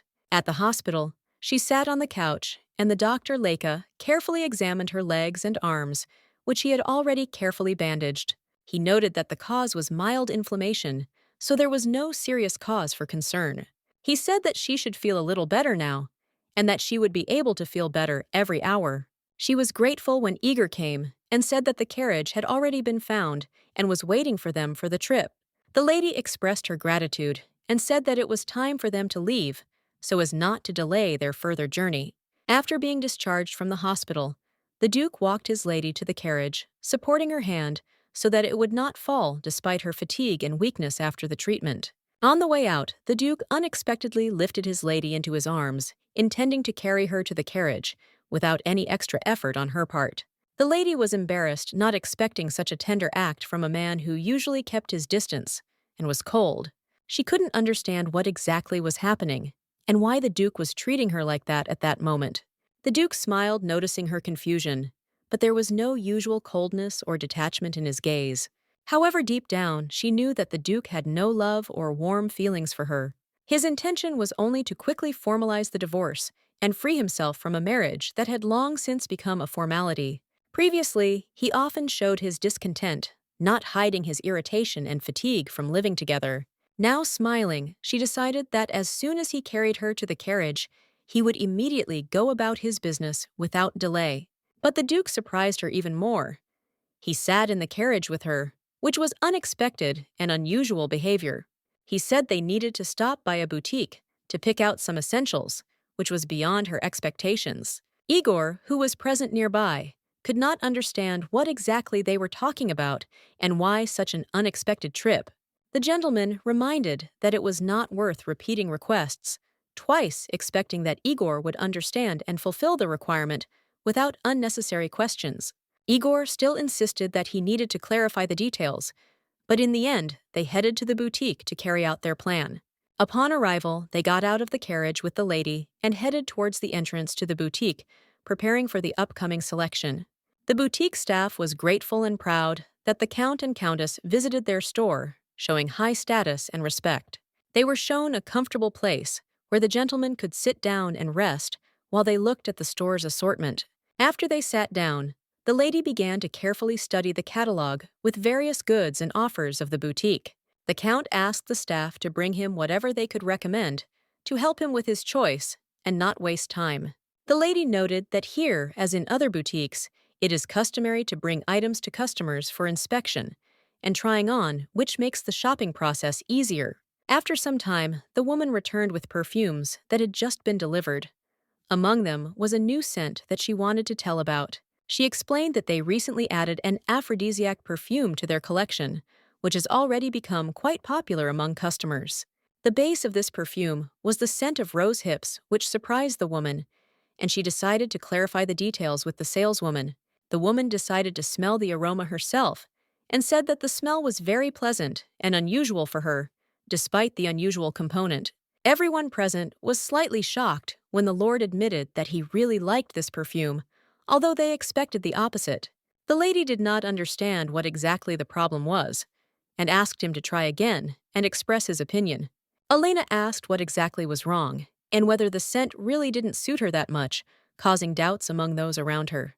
The Lord replied that this was not the case at all, and asked if she really liked the smell as much as she said. She reiterated her words, and he noticed that, for the first time, he saw her smile sincerely, and for the first time, he did not hear her complain about anything.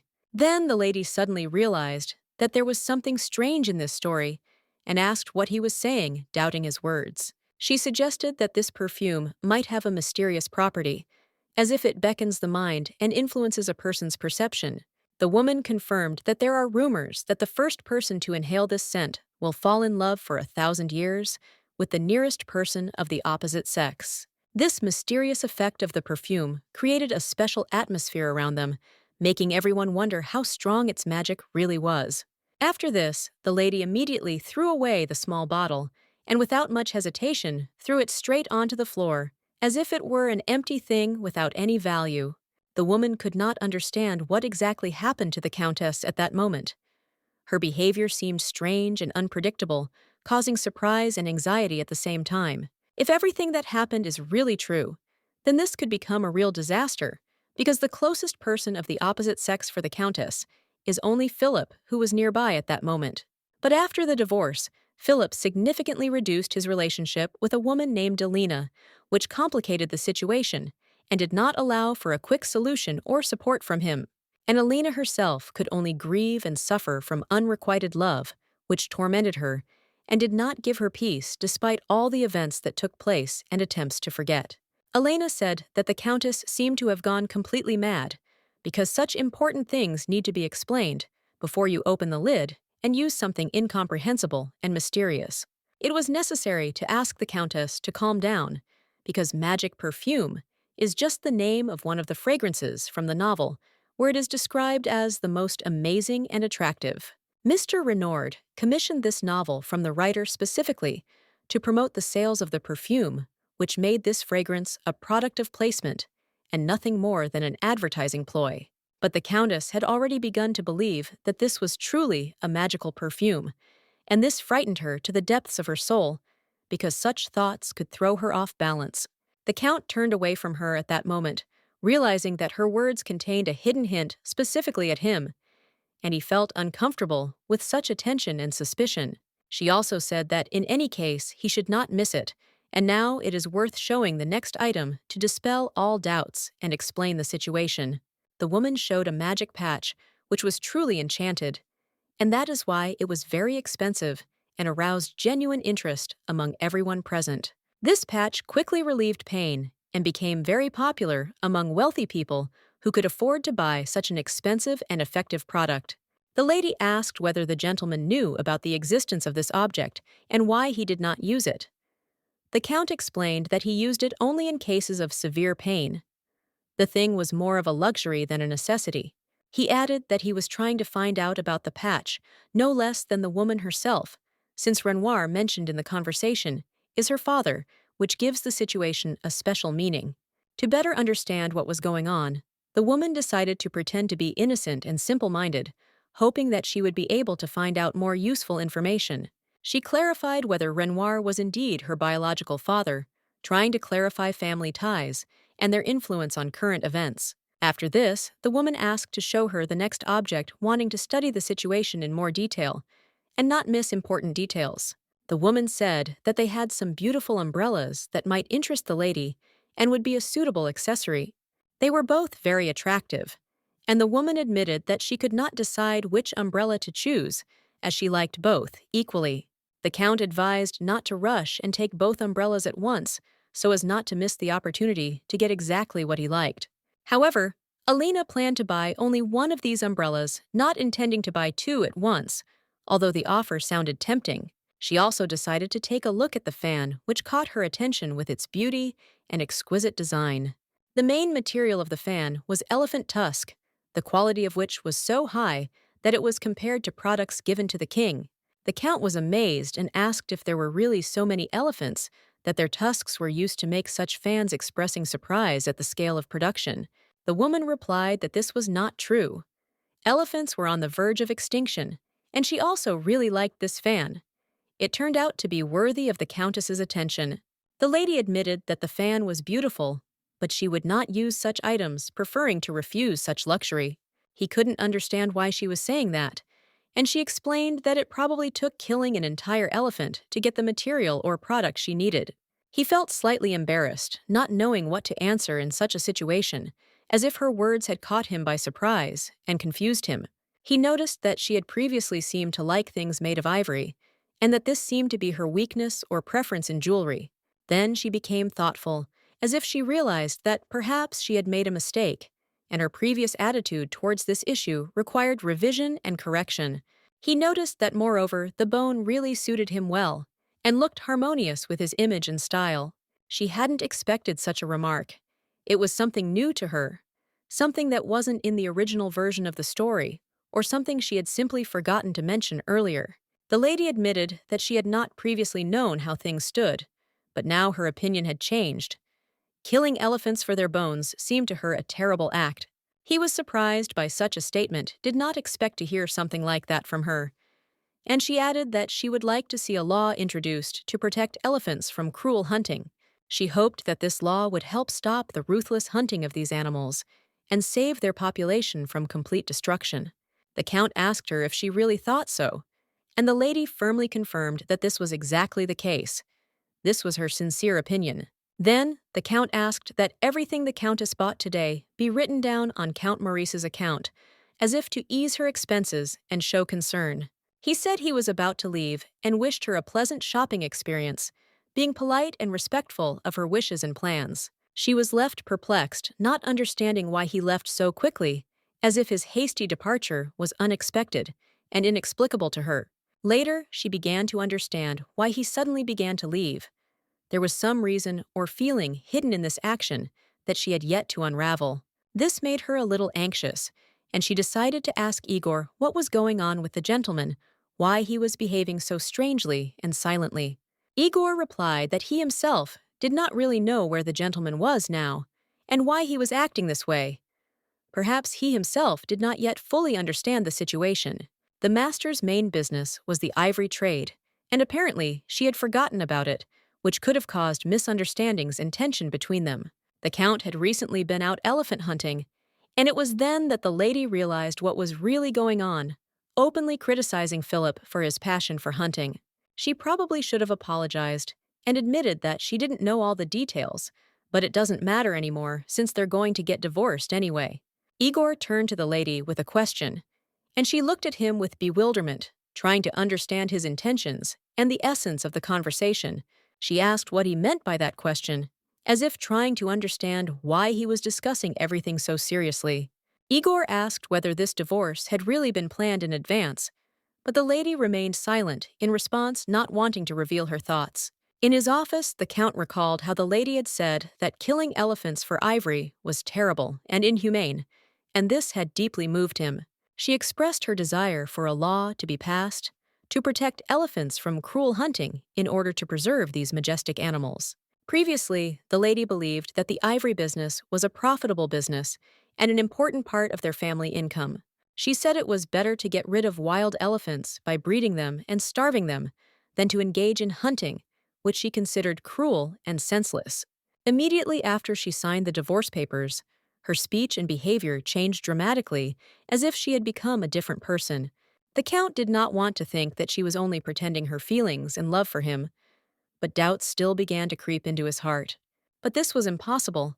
After all, for 10 whole years, she had been madly obsessed with him every moment, thinking only about him, not giving herself peace for a minute. Oddly enough, it was clear from her behavior that she was just waiting for the moment to finally get a divorce, to start a new life without him.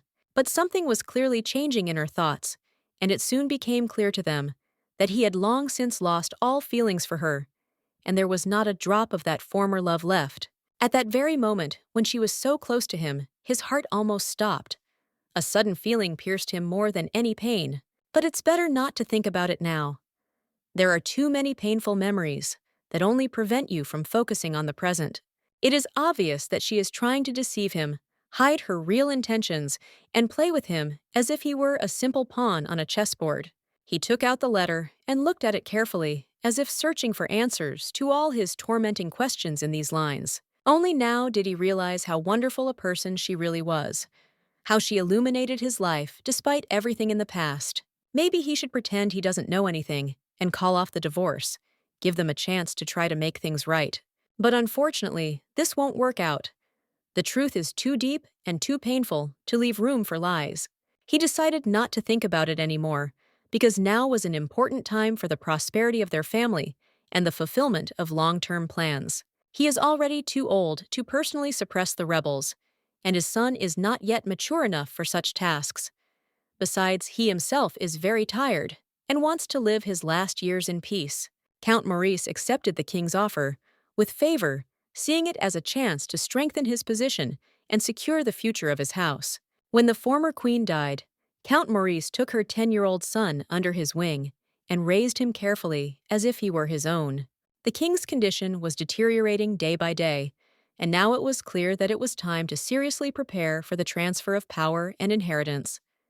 There was less and less time left. He threw away the letter, which no longer gave him hope, and decided to write down how much time was left so that he would understand exactly how close everything was to change. Sitting in his office, he stared intently at the sheet of paper in front of him, trying to comprehend the seriousness of the situation and think through his next steps.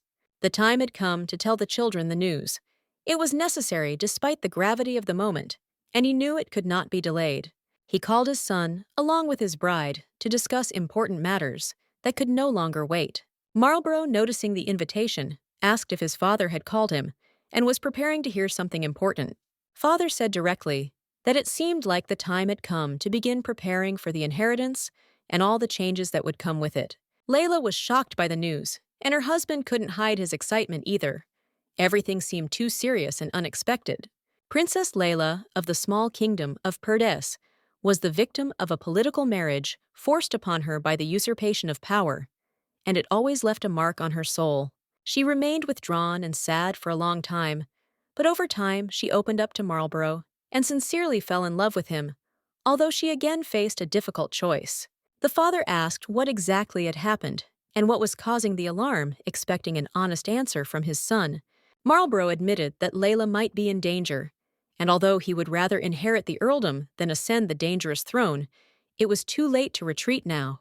He realized that trials were inevitable, and it was useless to talk about doubts and fears now. He would have to decide boldly and without delay. The gentleman expressed concern and promised to put the book under guard, and also clarified how Elena had been treating them lately and how she had been behaving towards her family. Layla replied that since time had passed, they had heard almost nothing from Elena. It was as if she had disappeared from their lives and did not show the slightest interest in communication. The Count was so shocked by this news that he could not believe that Elena could really become so distant and stop communicating with her loved ones. Marlborough also noted that after their return from their honeymoon, he never saw Elena, and she seemed to no longer care about the relationship with them. The gentleman suggested that Elena seemed to be making no attempt to maintain contact and had no intention of returning to her previous relationship or conversations with her family. He added that Elena usually tries to quickly go to the children as if she is afraid or does not want to stay with them longer, which causes him anxiety and bewilderment. He asked if she remembered how she had once told them, "Welcome to hell." Marlborough noted that he had been shown that side too, but apparently it was all decided now. Layla noted that if he was so worried, it meant that he could not openly express his feelings, and Elena herself never came, which only confirmed her indifference. The Count was very surprised that Aliona never showed up, and it seemed completely unbelievable to him. How could she have become so distant from her family? It turned out that Elena didn't even send her greetings, and thanks to this, Layla was able to rest peacefully after a difficult journey without experiencing unnecessary worries. The Count had a hard time believing the truth of such circumstances, and his daughter-in-law suggested that perhaps Elena was trying to toughen up Layla since she was too weak before the wedding. Although it is not entirely clear how one could act so cruelly if one was really trying to toughen up and prepare Layla for the future. In any case, Layla admitted that she was happy with how things turned out, although she wondered if Elena was preparing something against them after the divorce. Marlborough wondered if this was really the case. He asked his father if he was going to divorce him during the grace period to see if the situation was clear. It seemed that something had changed, because even the children noticed it, and the kick was so powerful that it left a truly impressive impression. If she really has changed, then it's worth considering, but you can't trust her completely because she was with him for 10 years straight. There is clearly something different here. They probably have some kind of goal of their own that no one can yet accurately understand or solve. Marlborough had never seen anything like it, and the lady was surprised that she already had candles that in their original form would only become popular in 3 years. She remarked that it was interesting where he got these candles from, since the lady works a lot with such products and knows their market. The girl said that candles are produced in different countries, but those made in Renoir sell especially well. They are in special demand. Marlborough then provided her with the best candles from Renoir, assuming that everyone was buying them precisely because of their supplies to the royal palace and their high quality. The countess said that if she had brought a special candle, she would certainly have been able to sell it since such goods are in demand among the elite. The girl asked again what exactly they were talking about, and the lady replied that it was a commercial secret that could not be disclosed to outsiders. The girl said that she had to see the product to judge it, but if it was really special and relevant now, then of course she would sell it. The lady ordered that all the selected candles, which she had carefully selected in advance, be packed for her. Her wish was that everything be collected neatly and ready for transportation. He thought that 4 candles were not enough for investment, but he realized that this was a great start for a business, if you approach the matter seriously and wisely. Egri was interested in why the lady decided to buy such a large number of candles. It seemed a strange and unusual decision to him. She replied that he would soon understand the reasons for her purchase and that everything had a deeper meaning that would be revealed later. His thoughts went to the fact that perhaps the lady was planning to build some kind of temple or hold a ceremony using a lot of candles. Within an hour, all the candles were delivered to the castle, and this event did not go unnoticed. The castle immediately began to discuss their appearance. Later, the maids brought all these candles to the mistress, and she examined each one with interest, checking the quality and quantity. The lady looked closely at her candles, enjoying the view and anticipating that something important and unusual would soon begin. At that moment, the Duke suddenly burst into the room and began asking what kind of candles they needed and why they needed so many of them. The lady explained that she decided to try herself in a new business, selling candles, in order to expand her opportunities. The Duke was surprised to hear that candles could be used not only for decoration, but also as the basis for a profitable business. She added that for now it is a secret, and it is not worth revealing all plans ahead of time in order to maintain the intrigue and the possibility of success. The Duke asked how she intended to run this business, since she had no experience at all in trade or business. The lady calmly replied that one should not judge others by oneself. She already had a clear plan that she was going to implement. He noted that many people talk about plans but end up failing, and that there are many such cases where people do not achieve their goals. The Duke admitted he was worried that the money for the business would eventually be taken from their home, which could create problems for everyone. Many Express said that she was not worried, because she was confident in her abilities, and the business of producing scented candles was only the first step on the path to success. The Lord told him to stop asking unnecessary questions and just drink tea. The position on filing divorce papers has changed dramatically in recent years. The lady was surprised by such words, and he noticed that her attitude towards money was different from before, because she had never served him tea before. The lady wondered if she was being too kind and decided to find out how they usually did it before tea to understand the situation better. The gentleman said that she really did look like the one he remembered, because before she always served him tea herself with special care. The lady first said that she did not remember how exactly she had done it before, and asked him to show how it happened, because she was interested. He was surprised by her request, but said that pouring tea was not difficult, and suggested that she could try to do it herself to remember. In the end, the gentleman decided to agree, and show her how he usually did it to dispel her doubts and help her remember. He picked up the cup of tea and first turned his waist slightly, showing the motion he used to pour the tea neatly. She didn't understand what exactly he was trying to do and why he was making such movements, because it seemed that everything was simple and ordinary. It looked rather awkward, and he felt awkward, but he said he always did that when he poured tea, carefully touching his lips with his fingertips.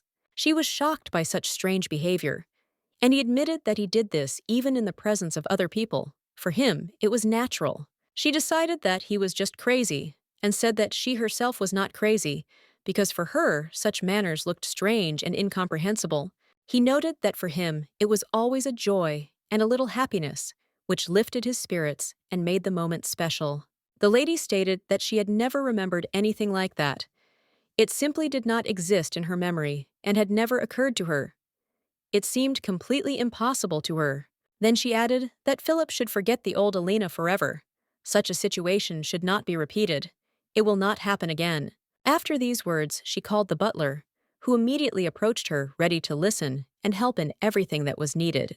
She asked him how he was feeling, now showing concern and interest in his condition after what happened. They say that she was in shock and did not get up from her seat. She was so surprised by the situation and his behavior. The butler replied that he felt great and was very grateful to the lady. It was thanks to her that he was able to get back in order and recover. She said that if he was still sick, then he definitely needed to rest more and not overexert himself for the sake of the matter. He replied that for him, it was like a chainsaw. It made him work non-stop. So she asked to find out more about the family's financial situation and bring books with detailed information. The lady added that if he was too busy, he need not worry or rush with this task. The butler was surprised and said that for the first time, Madame was asking him for something rather than ordering him, and this touched him and inspired respect. The lady was amazed and suddenly realized that she had been a villain before, because a villain would have simply ordered and not asked with such care and respect. He assured that he would definitely bring the necessary books and explain in detail everything that was required of him. After a while, the butler returned with the books and placed them on the table, ready for conversation and explanations. She was surprised and could not understand whether they really had so much money. How impressive was the financial situation? The building that Elena wants is very inexpensive, almost pennies, but the expenses shock her. They seem simply terrible and inexplicable. Sometimes it's hard to understand how she could spend money so thoughtlessly because she spent everything she tried to earn with her own labor. She also got into debt through ill-considered investments and gambling, which only worsened her financial situation. It is estimated that it will take her about 10 more years to pay off these debts and stabilize the situation. In today's money, this amount amounts to approximately 800 billion, which seems like an incredibly large figure. Elena thought she was going crazy because the house that Philip bought on the very last day was on her list of property. Philip seemed to her like a holy man, and it was unclear how he decided to divorce such a woman, despite everything. She then turned to the butler and asked if all her purchases were really in the vault on the 4th floor. He confirmed that this was so, and Elena decided that this was excellent because they definitely needed to examine all of this carefully. She asked the butler to take her there to see everything that was stored there and sort out the property. Together, they came to the right doors, and the butler easily opened them, letting Elena inside. She was amazed, even shocked when she saw all this huge stock of things that were stored here. There was a huge number of outfits and decorations lying around the room, so many that it was hard to find everything. Without any business, just by selling these things, you could become a real billionaire. They were so valuable. Elena asked if after the divorce, she would be able to take all this property for herself, to preserve it and manage it in her own way. The butler replied that it was her property, and of course, after the divorce, she would be able to take everything for herself without any problems. The lady carefully examined all her possessions and felt a real shock from what she saw. The scale of her property was amazing. She noticed that Philip did not say a word while she was making all these expensive purchases, as if he was indifferent to the expenses. The butler reminded her that she knew perfectly well that the owner allowed her to spend funds without restrictions, trusting her decisions. The lady was surprised at how Philip could afford such colossal expenses, but the butler emphasized that he tolerated everything. He added that the owner most likely does not know exactly what she bought in her shopping spree. She asked where Philip was now, and the butler replied that he was probably resting in his office without any worries. The lady asked the butler to close the door, as she needed to discuss something personally with Philip without outsiders. In her thoughts, she felt calm, realizing that all this luxury now belonged to her, the golden part of her new world. She decided to carefully check everything that was purchased, without haste and shortcomings, in order to understand the details. After these reflections, the lady approached the office and without hesitation entered Philip, intending to clarify important issues. Turning to Philip, she caught him by surprise. He clearly did not expect to see his wife at that moment and looked surprised. She explained that she had come with a question that had been bothering her for a long time and wanted to discuss it without delay. She may have asked Philip to look at her closely, trying to understand his attitude and reaction to what was happening. Philip, in turn, thought that something like this had already happened, or was about to happen, as if preparing for the inevitable. The lady admitted that she might have disturbed his rest, but she was concerned about an important matter and needed to hear his opinion. He said that this was not the case, and advised her to clarify exactly what she wanted in order to avoid misunderstandings and clarify the situation completely. She admitted that she didn't understand why he couldn't just turn his face around to have a better conversation and be honest in the conversation between them. He explained that he was simply wearing comfortable clothes, and it didn't mean anything special. It was just that comfort was more important than formality at that moment. She asked whether he was really naked in order to understand how close the situation was to informality and how to behave in this environment. But the gentleman assured her that this was not so, and she could not understand what exactly about his convenience seemed strange or out of place. She suggested that we just talk normally, looking each other in the eye, in order to establish real contact and sort things out without any misunderstandings. He replied that he couldn't do that, but she walked over to him and turned the chair so that they could finally meet face to face. She noticed that he was wearing the same golden robe that the children had given them, a thing that symbolized care and family warmth. He asked how she could turn her chair, so suddenly clearly not expecting such a decisive step on her part. Now it became clear why Elena yearned for his attention so much. Every moment of real closeness was important to her. He admitted that he had only tried on the robe once, as it was a gift, and he was not used to wearing it all the time. She didn't say a word about the robe, but noted that it suited him, praising the children for choosing a good gift because it was important to him. The gentleman laughed, and she promised not to tell anyone about the robe, keeping a little secret between them that brings them closer. She then asked if she could do something just once, hinting at a desire to show her intimacy in an unusual way. He asked what exactly they were talking about, and she decided to ask if she could kiss him once, expressing her feelings. He was very embarrassed and didn't even know how to respond to this unexpectedly faced with such a revelation. His embarrassment grew, and he asked again if she really wanted to kiss him, trying to understand her intentions. She said that they were still married, and he noted that she was simply pestering him at every opportunity and doing it on purpose. She added that if he does not want to continue, she will understand and will not insist. She is ready to respect his decision without offense. Nevertheless, he agreed, but specified that only once and no more, as if he was afraid of the consequences of this agreement. She was very surprised by his decision, and he closed his eyes and prepared himself for the kiss, as if preparing for something important and unusual.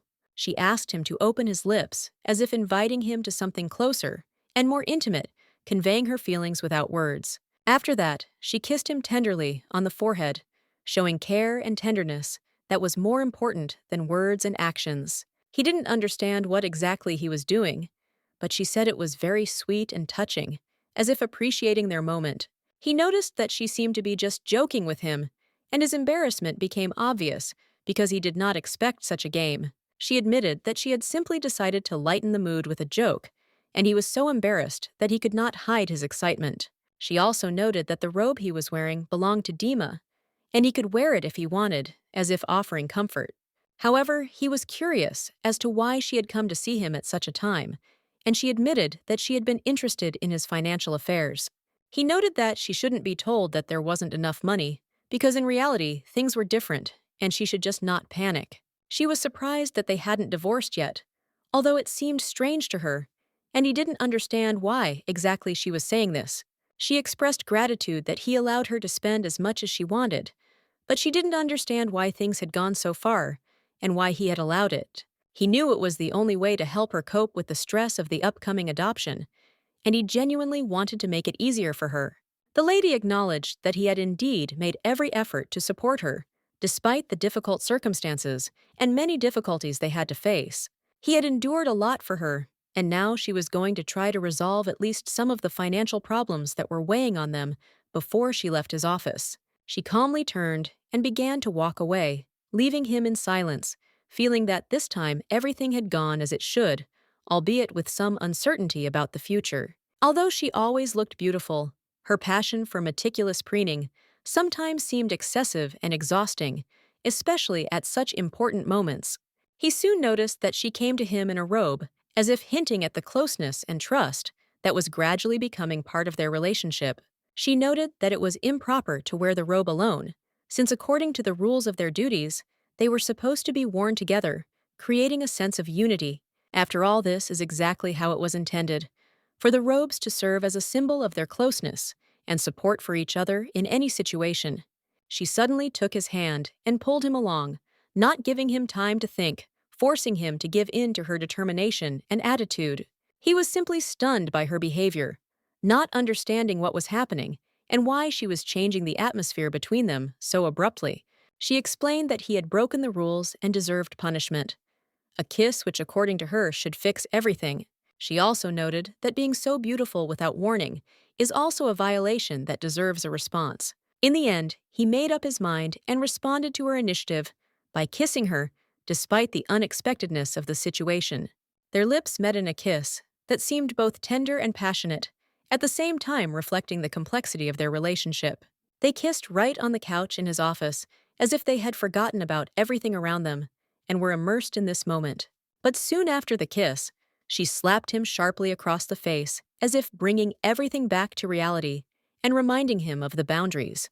He couldn't understand what exactly happened to Elena, why she so suddenly changed her behavior and struck. When he turned around, he saw that the chair had been turned around, a detail that added to the strangeness of the situation and seemed important. In reality, it all turned out to be just a figment of his imagination, but he liked how his thoughts played with reality and emotions. She lay in bed all this time, not understanding what to do next. There was only emptiness and uncertainty in her head about how to act in this situation. Maybe she was too old to act so confused and not know how to move forward. Everything seemed too confusing and far from clear. After all, she kissed him on the forehead. This gesture meant more than words. It was filled with warmth and hope that something important could still be preserved between them. Maybe they still had a chance to improve their relationship if only they could understand and forgive each other, forgetting the grievances and mistakes of the past. There must always be a villain in a story. Otherwise, the plot becomes too flat and boring, and the heroes become too perfect and uninteresting. The villain creates the necessary tension, thanks to which the protagonist passes the tests and ultimately receives a well-deserved reward for his efforts. But now she is Elena, and she can no longer play the role of a villain, realizing that this will only lead to destruction and death from which no one will benefit. She decided to sell everything she had to earn money for her plans, leaving a little for Philip, and then leave the house that had become her prison. The decision was made. From tomorrow, she would begin to act simultaneously, taking care of the children and trying to maintain their well-being no matter what. At that moment, there was a knock on the door. It was Philip, who had come with some kind of gift that she did not expect to receive from him now. He appeared before her, holding a gift in his hands, and she didn't know what to expect, but she allowed him in because she felt it was important. Her anticipation was filled with anxiety. She thought that something serious had happened, and she was ready for any news. But Philip simply said that he brought a gift especially for her to show his attitude and do something meaningful. She couldn't immediately understand what kind of gift it was and why he needed it, but the attention touched her heart. He admitted that he would no longer wear the item himself, believing that she would look better in it and would be able to appreciate it. According to him, the gift would suit her much better than it would him, and he took 3 sets to have enough for every day of the week. Such a gesture meant not just a thing, but a symbol of change and a new stage in their relationship, which was just beginning. He was so embarrassed that he didn't seem to want to wear the robe at all. Perhaps he was afraid that if they wore the same robe, she would ask for the divorce to be called off. She didn't understand why she would give him the robe if he wasn't even going to wear it. It seemed he didn't want to take it with him so much that he was ready to give it up entirely. She said that she already had a lot of robes and was not going to ask for the divorce to be canceled because of the pair of robes. She did not want to cause any extra problems because of this. If he doesn't like the robe, she simply won't wear hers. In that case, he can wear it himself and not bother anyone. He didn't understand what she was talking about. Then she reminded him that he himself had said that he would no longer wear that robe and was clearly avoiding it. He is probably afraid that she will change her mind about the divorce, but she also wants to start a new life and has made a final decision by sending the documents to the court. He was shocked when he heard this. She just wanted him not to worry and think that she would change her mind at the last moment. His surprise was obvious. He had not expected such an answer and did not know how to react to her decisiveness. The lady did not understand why he was looking at her in that way. She read something incomprehensible and disturbing in his gaze. He explained that it was a misunderstanding and that he had not come with the intentions she might have thought. She didn't understand why he had come at all, and he said that he simply thought that the robe really suited her and wanted her to wear it. The lady could not understand what he wanted to say by this and why he spoke about it so strangely. Then he said that he would rather go and wish her good night, as if he wanted to avoid further conversation. She thought he was being kind to her at that moment, or she was simply mistaken and mistook kindness for something else. According to the plot, Philip should not have behaved as inappropriately and provocatively as he did at that moment, because his behavior did not correspond to what was expected. The next day, the lady called Igor to her place, deciding to discuss important matters that required his presence and attention. The butler entered her room and asked if she had called him specially or if he simply wanted to make sure that he was expected. The lady replied that she had called Igor specifically, so she was ready to receive him, but she was surprised why the butler had come instead of him. He explained that Igor was currently busy with the owner, and the lady herself did not understand why he was with Philip at that moment. The butler simply called Igor only, without explanation, not understanding what exactly caused such an unexpected situation. He didn't know why everything had suddenly turned out this way, and he tried to understand why everything had happened this way right now. The lady was surprised, because Philip usually rarely calls or speaks, but the butler noted that today, the Count immediately called Igor as soon as he entered the office. She quickly assumed that something had happened and felt anxious, realizing that the situation could be serious. The butler asked if he could help in this difficult situation, trying to be useful. The lady replied that this was not the case, but asked him to call a merchant who had a lot of money for a possible deal. Then the Turkish man thought that the lady was going to sell something, and she confirmed that she wanted to sell all her works of art. She asked how long the process would take, wanting to understand how long it could drag on. Dvoretsky began to talk about the most active buyer he knew and suggested bringing in a professional appraiser, even if it took time. The lady said that in that case, she wanted him to call both the buyer and the appraiser so that the matter would proceed quickly and correctly. Elena asked to organize a celebration in honor of Layla, instructing to arrange a celebration on a grand scale so that no important people would be left without attention and an invitation.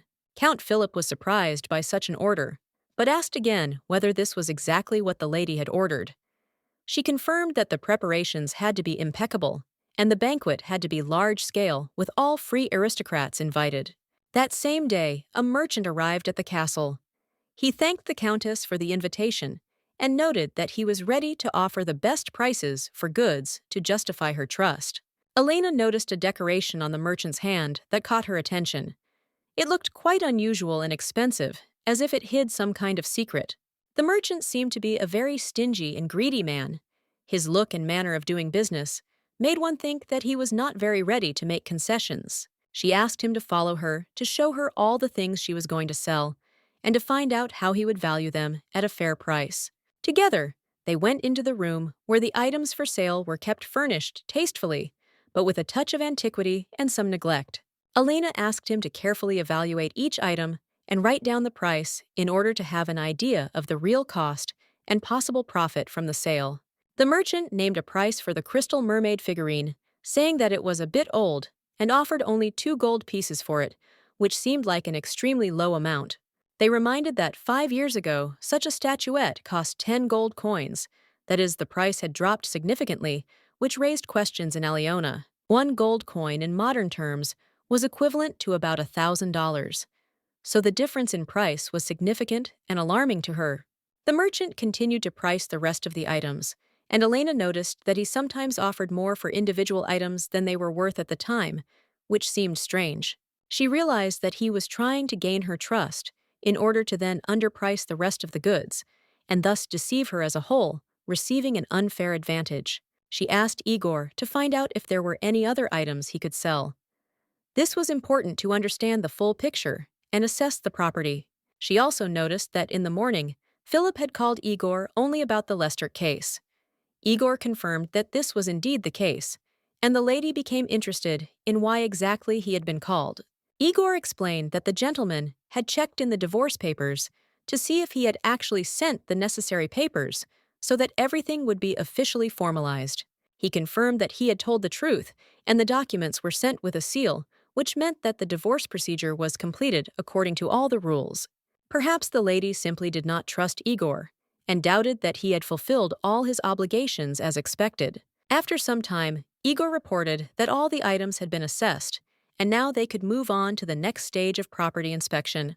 The lady stated that she then suggested looking into the next room to continue the inspection and find out what was stored there. The butler apologized for the delay, and Igor said that he and the butler would show everything necessary, and the lady could rest for now without rushing. The lady trusted them, so she decided to leave for a while to give them the opportunity to finish the examination without her presence. Ultimately, employees always feel nervous when their boss is around and try to behave as carefully as possible. She said she was going to take a walk around the house and asked to be informed when all the assessment work was completed. As she walked down the corridor, the lady saw open doors and noticed that work was still going on in the room. She had worked in similar conditions before and understood very well what it was like to be under constant control and stress. After that, she noticed a gardener working in the garden. He was carefully trimming a tree, focused and without unnecessary movements, as if he was performing an important task. She was surprised by his patience and neatness when she suddenly saw a garden wheelbarrow parked nearby, which added realism to this simple scene. When she noticed how the gardener was changing, as if he was undergoing an evolution, it caused her great surprise, as if an unexpected secret was being revealed to her. She hid behind a thick tree, unable to believe her eyes, and what exactly she had just seen in the garden right under her nose. Unable to resist, she cautiously approached him from behind to get a better look at what was happening, despite her fear of being noticed. Suddenly, she grabbed the man by the shoulders, and he was very scared, not expecting such a sharp touch from a stranger, which caused his sharp reaction. He lost his balance in surprise and fell from the stepladder he had just been standing on, as if struck by lightning at the most inopportune moment. Quickly coming to his senses, he realized that, to the gardener, she looked like a real monster, a mysterious and frightening woman with unpredictable behavior. Aliona had always been considered a villain, and at that moment, her image in the gardener's eyes only intensified, as if she were from a legend about scary characters. She had to play her part to keep her true intentions from being revealed, and she asked the gardener to rise, keeping her voice cool. The man was very frightened, and not daring to look her in the eyes, lowered his head as if admitting his defeat in this strange situation. She insisted that he stand still, like a teacher demanding obedience from a student, leaving him no choice, and not allowing him to relax. She spoke to him calmly, repeating, at ease," as if subordinating him to her will, demonstrating control over the situation. She continued to play with him, demanding that he do 20 push-ups, as if testing his readiness for obedience and strength of character. The man was shocked by such a demand, but she asked if he wanted anything else, as if the game was still going on, and they were waiting for an answer from him. He quietly replied that he would only be beaten with a whip, showing that he feared punishment more than physical exercise. She was surprised, and asked if he was really afraid of the whip, trying to understand the depth of his fear and control the situation further. He confirmed that he did not want punishment and immediately began doing push-ups, obeying her demands, although he remained scared and tense. His push-ups were very beautiful and correct, which Elena really liked, causing her a strange feeling of admiration even in this strange game. She did not understand what exactly was happening to her, and why she continued this, not realizing that the Count was watching both of them. He too did not understand why he was spying on this, experiencing an internal contradiction, mixed with curiosity and perhaps surprise. It could have been just a pretense or something else that was not entirely clear, but it was important to understand the true motives behind what was happening. It was necessary to sort out the situation, while the gardener continued to do push-ups in front of the lady, trying not to miss a single detail. After such efforts, he finally stopped breathing heavily and trying to pull himself together, as if he was tired of fighting with himself. The lady asked who exactly ordered him to stop doing push-ups, showing interest in the reason for his stop. Without waiting for an answer, he immediately began to perform the exercise again, as if trying to prove something with his will. She wanted to watch his muscles a little longer, realizing that this was already going beyond the limits of ordinary attention. She then asked him if he understood why she was making him do this, trying to get to the bottom of what was happening. He replied that he acknowledged his guilt and understood that he had done wrong, although the reason was not entirely clear. The lady asked what exactly his guilt was, wanting to get a more precise explanation. He admitted that he was to blame for not showing up for the date she had arranged for him in advance. The lady was completely shocked by his words and could not understand what date he was talking about. Then she asked him to tell her everything in more detail to find out what really happened. A few months ago, she ordered him to come by midnight, but he did not follow her order, which caused her displeasure. She asked with interest if he knew why she had given such an order, trying to understand his motivation. He explained that this was done for training purposes, so that the owner would become jealous and thus strengthen the relationship. The lady decided that all this seemed like complete madness to her, as if reason was beginning to slip away when you encountered so many invisible traps along the way. She thought about how many more of these cunning obstacles she would have to endure, and when she returned to the real world, she would certainly lock up the author and force him to rewrite everything from scratch, since she only feeds him fried dumplings. The lady noted that this was not the reason, but asked to braid his hair so that he could get up and take his place. She explained that she was simply furious at the time because he greeted her incorrectly and it really hurt her. It was important that he greeted her properly and did not avoid her gaze. He promised to do so, and she said that he should continue to fulfill his duties. Despite his rather menacing appearance, he still remained too naive to understand all the subtleties of what was happening around him. But his physical strength and muscles were truly impressive. It was hard not to notice. The gentleman approached her from behind, asking if anything funny or unusual had happened. Elena turned around and replied that nothing funny or strange had happened at all. He noted that she seemed to be joking with the gardener, and he saw them through the window where she looked like she was playing with a small puppy. Elena wondered why he had that particular expression on his face that was difficult to understand. She may have accidentally achieved what the old version of Elena wanted when she admitted that she punished him for not saying hello properly. Before he would just run away behaving inappropriately, and so she decided to punish him a little without thinking that she had done anything wrong. The experiment showed that Hyde had been rude, and the lady said she had locked him up for 3 days for his behavior. He turned around and declared that he would do it immediately without delay. But the lady stopped him, asking him to wait, because it was not at all necessary and did not need to be done right now. He said that the Countess's ignorant behavior deserved punishment because such an attitude could not be ignored, and those responsible must be held accountable for their actions. The lady noted that she understood this, but then suddenly the Count appeared, trying to prove that it would be best to fire him since he considered himself unfairly accused. The lady could not understand why he was reacting so sharply to the situation. Perhaps he was still angry and could not come to his senses after what happened. She said that everything was fine, and he promised to behave politely and with dignity like a saint, so it was better to leave him alone so as not to aggravate the conflict. Then he suggested going for a walk together to ease the tension a little and give time to cool down, because the situation required a delicate approach. It was necessary to smooth over the conflict. There was not much choice. And to be honest, Elena was not against such a walk, seeing it as an opportunity to diffuse the situation. Of course, she agreed, and he noticed that she did not extend her hand, although she herself considered it too awkward and preferred not to make the first move.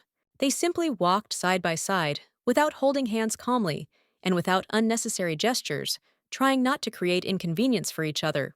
The gentleman looked up and saw an unusually beautiful sky covered with light clouds, which immediately attracted his attention and caused a feeling of peace. The lady also looked up and was delighted by this sight. Her face lit up with a smile which showed how touched she was by this quiet moment. She told him to notice the beautiful bird soaring high in the sky, as if it were a symbol of freedom and peace that evening. He, having called the bird a bluebird, demonstrated his knowledge, and now the lady learned what this bird looked like, which had previously remained a mystery to her. After that, the bird flew away, as if to show that here, besides them, there was something else alive and real, which gave the moment a special meaning and a slight mystery. The lady said that there was no one around and asked what the sound was. The Count explained that it was a woodpecker building a house for himself in a tree nearby. She replied that she could not see anything, so the Count lifted her up in his arms so that she could examine what had attracted her attention. All this was done with one goal in mind, so that the lady could see what the Count wanted to show her and feel closer to nature. He carefully picked her up and placed her on his neck, then asked her if she really could now see what he wanted to show her. The lady said that now she could see him, and this caused her a slight excitement and joy from what was happening. At the same time, she began to worry that it was too difficult for the Count to hold her in his arms, showing concern for his condition. The gentleman reassured her that everything was fine, and that she could watch as much as she wanted, without fear of causing him any inconvenience. As she looked closely at his face, he thought she was simply charming and slightly illegal in her behavior.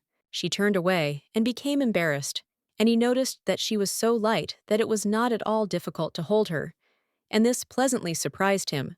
The lady said that he could now lower her because she had seen enough and no longer needed this position. He noted that this was why he had been so surprised last time, that he had been able to lift her given her fragility. She didn't understand why he said that, because she seemed very graceful and weak, although she had once been able to lift him into the air. The lady blushed and remembered the moment when she pushed him, which caused her slight embarrassment and internal discomfort. She was so shocked by that moment that she couldn't remember exactly how it happened. It was all unexpected, but it touched her very deeply. She noted that she hit him, and he liked it, thinking that maybe he was some kind of pervert and liked such moments. The gentleman said that this did not mean that he wanted to be beaten, but she decided to change the subject and calmly move on, not wanting to linger on this point. He noticed that there was a pear tree growing nearby, and asked if she would like to try its fruit offering to take the pear in her hands and appreciate the taste. She asked again in surprise, looked at the high-growing pear tree, and said that she would not be able to reach it because the fruit hung too high on the tree. The gentleman took a stone and began to throw it accurately at the pears, trying to knock them off the branches, and soon several fruits fell to the ground next to them. She was surprised by such accuracy, and accurately noted that he knew how to hit the target, and had clearly been doing this since childhood, demonstrating his dexterity more than once. The gentleman confirmed that this was not something unusual, since childhood he often trained like this to develop the precision and dexterity of his movements. Then he carefully collected the fallen pears and washed them in the cold water of the lake, trying to make everything as hygienic and pleasant for her as possible. After that, he asked her to sit down next to him on a stone that lay nearby, inviting them to spend some time together in a calm environment. The lady sat down, and he handed her one of the fresh pears, offering to try the fragrant and juicy fruit which he had just washed in the lake. But before she started eating, he decided to peel the pear, so that it would be more convenient and pleasant for her to taste it, taking care of her comfort. He assured her that the fruit must be very tasty, and the lady herself said that she would definitely try it, showing interest and slight excitement. He warned her that the pear might drip juice onto her hands, so she should eat it carefully, and promised to help her if necessary. When the lady tasted the pear, she was overcome with genuine admiration, and she did not hide her delight at such a sweet and fresh taste, which turned out to be beyond all expectations. The dish turned out to be very tasty, but there was something strange in the air, as if the mood around began to change for no apparent reason. He became interested in the details and began to ask how things were with that very pear, the object of attention, that had raised questions in him. The lady explained that she liked it, and specified where they were now going to go next, showing a clear interest in future plans. The gentleman suggested that they look at the dog kennel, believing that this place deserved attention and could be useful or interesting to them. After some time, they arrived at a place where there was a large cage with dogs under supervision and waiting for their owners. The servant turned to the master, who remarked that they had done a good job, and at the same time inquired about the condition of the brown dog, which was well known to them. The servant replied that the dog had been overcome by illness early on, and was now limping slightly on his front paw, which caused everyone some concern. The gentleman asked what condition the dog was in now, and heard that he could still live, but was no longer fit for hunting. The situation was dire. This news upset the gentleman a little, as he understood that the faithful dog would soon cease to be useful and could leave their ranks forever. Then the servant said that the dog was big and had many children, and perhaps it was worth thinking about putting him to sleep to save him from suffering. The gentleman did not argue with the correction. He believed in it, and noted that it seemed they really had no choice, and it was better to take the right, albeit difficult step. Or you can chop off the dog's head with one blow. At this point, someone asked to stop in order to resolve the situation more carefully and thoughtfully. She asked what everyone was saying, because this dog had suffered and therefore deserved some different treatment despite its suffering. The servant noticed that the dog had fallen under the elephant's foot, and the lady added that he had been used for dangerous hunting, and now they wanted to get rid of him, considering him useless. The servant explained that the dog was simply following his master's instructions and was not guilty of anything doing his job as he was told. The lady was surprised and admitted that she did not understand how many hidden complexities and pitfalls there were in this story, which at first seemed simple. He noted that Blank and Gwen, as well as other dogs with the names of her relatives, if they were harmed, were to be destroyed along with them by her order without exception. The Duke asked if Madame was okay, since she had clearly been having problems with her memory and attention lately. The lady admitted that she herself did not understand what was happening to her, and that she was considered crazy for calling dogs her relatives and ordering them to be killed. The lady asked that the form not be touched, and that it be taken care of because it was dear to her and should not be damaged. Then the little dog wagged its tail, as if confirming that it understood everything and was ready to obey her request. The gentleman approached the dog and stroked it affectionately, showing kindness and concern for it. He noted that the form was saved because he thought he would have to send it to the village, where dogs were always sent before. Other dogs were also sent to the village, that was the custom, and he wondered if the gentleman would bite the form today if he wanted to pet it. The count said that this dog belonged to her, the lady, and no one else had the right to decide its fate. The lady began to stroke the Blank and said that he was very cute and soft, radiating kindness and devotion. The count could not believe his eyes that Elena was really changing and starting to show warm feelings for something. The lady said that it was time for them to go, so as not to linger and create unnecessary questions. On the way back, they walked holding hands, and she could not imagine what other mistakes and actions Elena could have made. Philip would be able to handle things if she didn't interfere, and Marlborough and Lila would be fine if she left them alone and didn't bother them. The count told her that he had a special proposal for her that could interest the lady and change their relationship. The lady was surprised when he told her that he wanted her to teach them the martial art she had previously practiced. He dreamed of Layla and the knights mastering this skill, so he wanted her to help them train, making it a holy cause. He offered to teach Layla and the knights taekwondo, promising to pay for the lessons and thereby support their development. The lady thought that perhaps through training, she would be able to get closer to Layla and earn her trust. She asked if the count thought that Layla would agree to study with her, given their complicated relationship. The gentleman smiled, assuring her that Layla would definitely agree if he asked, and suggested that she not worry about it. The gentleman said that he was ready to pay 10 gold pieces a month for 10 two-hour lessons, or to offer a house from the list for a year.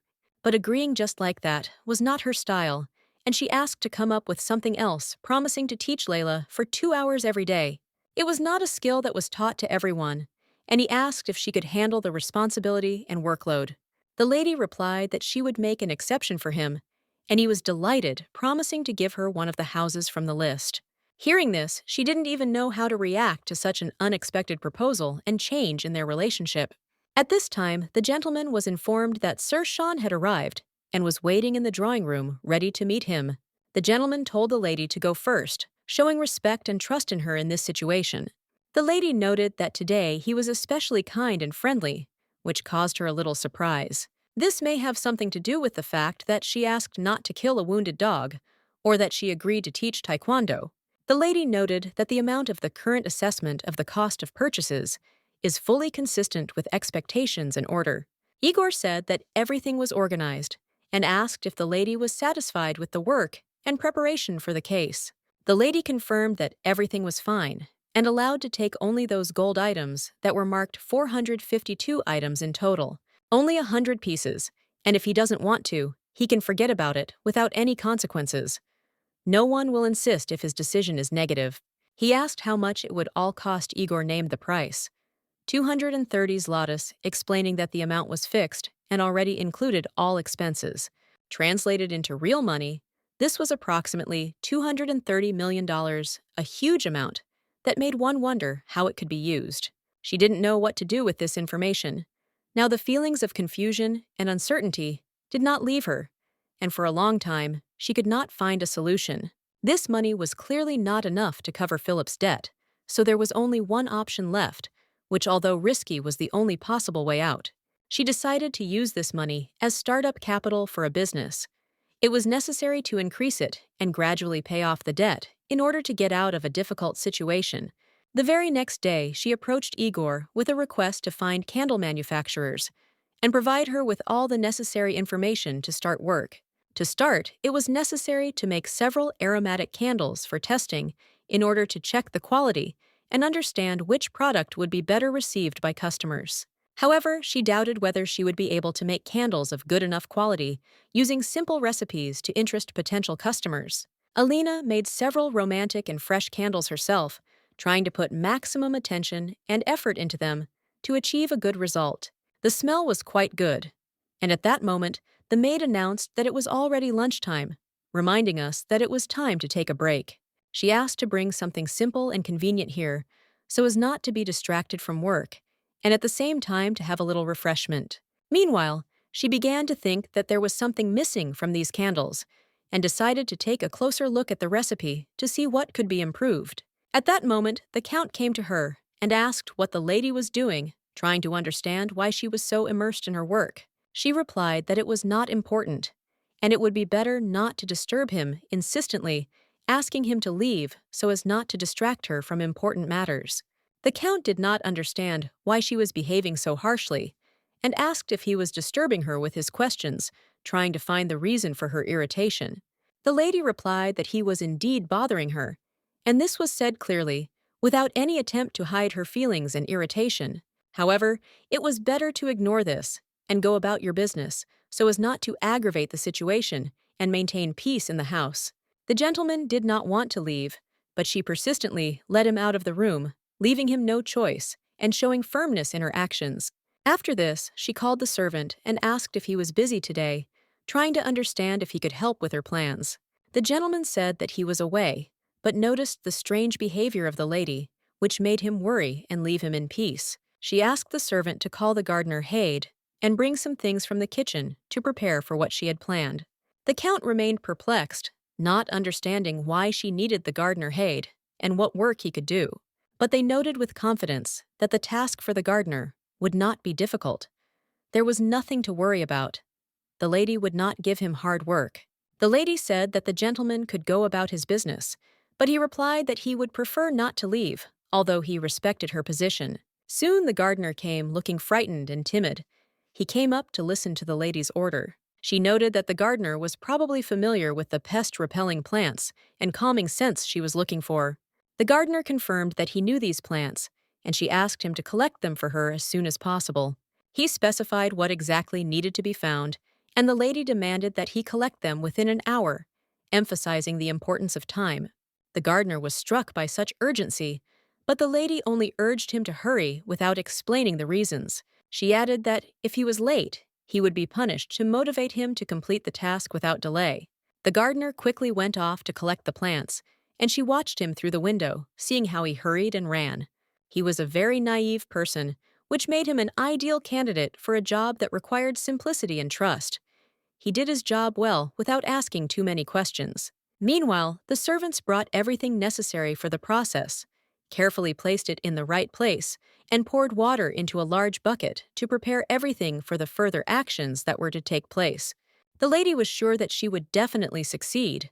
She thought through every step and hoped that what she had planned would be realized without problems and would bring the desired result. After some time, the gardener came running with a bouquet of fresh flowers and various plants, which he carefully held in his hands, trying not to damage a single petal or leaf. He said that he had brought exactly the new flowers that she had asked for earlier, and now everything was ready to use them in the intended plan or business. He also said that he had done a good job, and now he had to thoroughly wash all the flowers and plants in a bucket of water so that they would be clean and fresh for further use. She noticed that the gardener might be hungry, so she decided to offer him a piece of cake to strengthen his strength before further chores and tasks. He was a little taken aback and asked in surprise if he could really eat this cake, since it was not every day that he was offered such care and attention. The lady replied that he could eat the whole cake without restrictions, because caring for the people who help her was important and obligatory for her. The gardener began to eat the cake, and his mood immediately improved. He was sincerely pleased with the attention and support he received at that moment. He ate the whole cake quickly, showing a real appetite, which showed that such a simple gesture of kindness was to his liking. She asked him not to discuss what was happening here with anyone, in order to keep everything secret and avoid unnecessary conversations and gossip. Now it was necessary to think about how best to use the flowers and herbs brought in order to achieve the desired effect or result in their plans. Suddenly, she heard someone bowing to Philip, and she realized that events were beginning to take a new turn, requiring her attention and new decisions. She was surprised that the gentleman was here again, appearing so suddenly, as if his presence had become ordinary and habitual, although this was not at all the case. Her gaze fell on Philip, who was standing next to the gardener, discussing something quietly, and she tried to understand what exactly was being discussed. She assumed that he simply had nothing special to do, but she could not understand at all why he was constantly walking back and forth without an obvious reason. The gentleman noticed that he had just left Elena's workshop, and all his clothes were soaked with sweat from intense work. The gardener explained that he was following the lady's instructions, and the gentleman immediately tried to find out the details, as if trying to force him to tell every little detail. But the gardener firmly replied that he could not divulge secrets. Then Philip noticed that the lady was standing behind the door and listening attentively. He said he understood the situation and allowed the gardener to leave, sparing him the need to continue a conversation that was clearly not pleasant for him. Philip came here to closely monitor every step that the lady takes, as if protecting her interests and safety. Nastroy asked Igor where exactly the workshop was located, as she wanted to see everything in person and sort out the situation. She expressed a desire to find a workshop where candles are made, precisely because this could be important for her plans and further actions. Igor said that the workshop was on the outskirts, so they would have to return there late at night, when no one would be around. He also noted that the place is deserted and uninhabited, which makes it unsafe especially for strangers and visitors. There are often bandits there, and it might be better to invite a candlemaker directly to the estate to avoid unnecessary risks. The lady replied that this was impossible. She had to see the workplace in person, and suggested taking security with her for safety. Igor said that he would then discuss this issue with the gentleman in order to ensure all the conditions for the trip and security.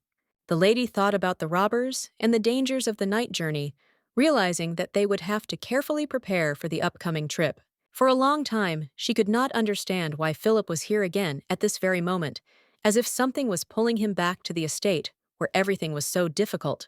Philip explained that there was a danger on the outskirts of their lands, bandits, and because of this, she needed protection to avoid trouble and protect herself. She said that she did not want him to go with her, that only 2 nights would be enough because she herself could cope with the upcoming task, and did not need his accompaniment.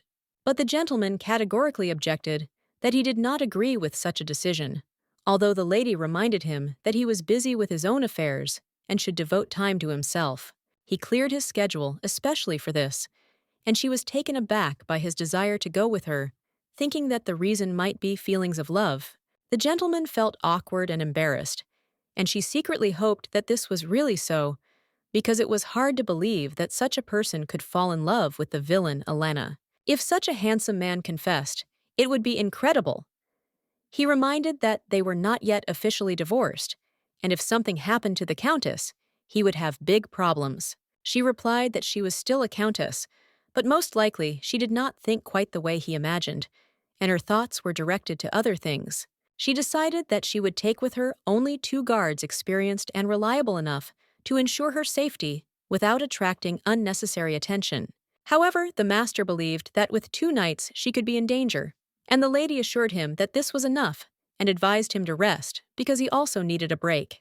The lady said that if he had nothing to do, he could walk the dog, but he replied that if she didn't want to, he wouldn't go anywhere and would stay where he was. The lady warned the knights about possible difficulties and hoped that everything would go smoothly and without incident that day. She made it clear that she wanted him to take up walking the dog if he couldn't find something else to do, hoping to distract him. Eventually, it became his responsibility, and he had to look after the dog while the lady was doing her business or resting. While the lady sat in the carriage, she thought that perhaps Philip had said something to the two knights, and it could have been of great importance. She, of course, could not help but ask the knights about this, since she was interested to know what exactly they were talking about. Both knights confidently replied that the master had full confidence in their ability to take care of her safety and protection. They seemed to seriously believe that she would believe their words, although in the event of an attack by bandits, it could have been in a completely inappropriate place. Igor supported this opinion and said that it would be wonderful if no troubles or dangers happened at all. The lady also shared this hope, and they continued their journey together in the carriage, thinking about the upcoming events. Suddenly, one of the knights shouted, warning the lady to be careful because the carriage wheel had fallen into a deep hole in the road. The lady, leaning back slightly in her seat, looked out the window, where everything looked calm and peaceful, which calmed her down a little at that moment. Everything around was simpler. There were no extra eyes, and suddenly a man approached them, who looked not like an ordinary passerby, but rather like a robber. He shouted, demanding that the lady give up everything she had, otherwise he threatened to kill everyone present without exception. The lady got out of the carriage, and Igor quickly warned her to step aside, trying to protect her from a possible threat. She immediately noticed that these people looked little like real robbers, and rather aroused bewilderment and suspicion. They looked more like refugees than criminals, but Igor was determined that they would deal with them themselves and asked the lady not to interfere. Despite the warnings, the lady asked to wait just a minute to explain or suggest something important. She took the baskets of food and said that she could share and give them food, and even some money to help them. People were clearly happy and looked with delight at the food that was brought, which looked very appetizing and fresh.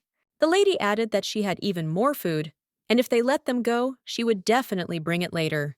The man asked her incredulously if she thought he would believe her words, showing skepticism. After that, they ordered her to immediately give up everything she had, otherwise they threatened them with death without any options.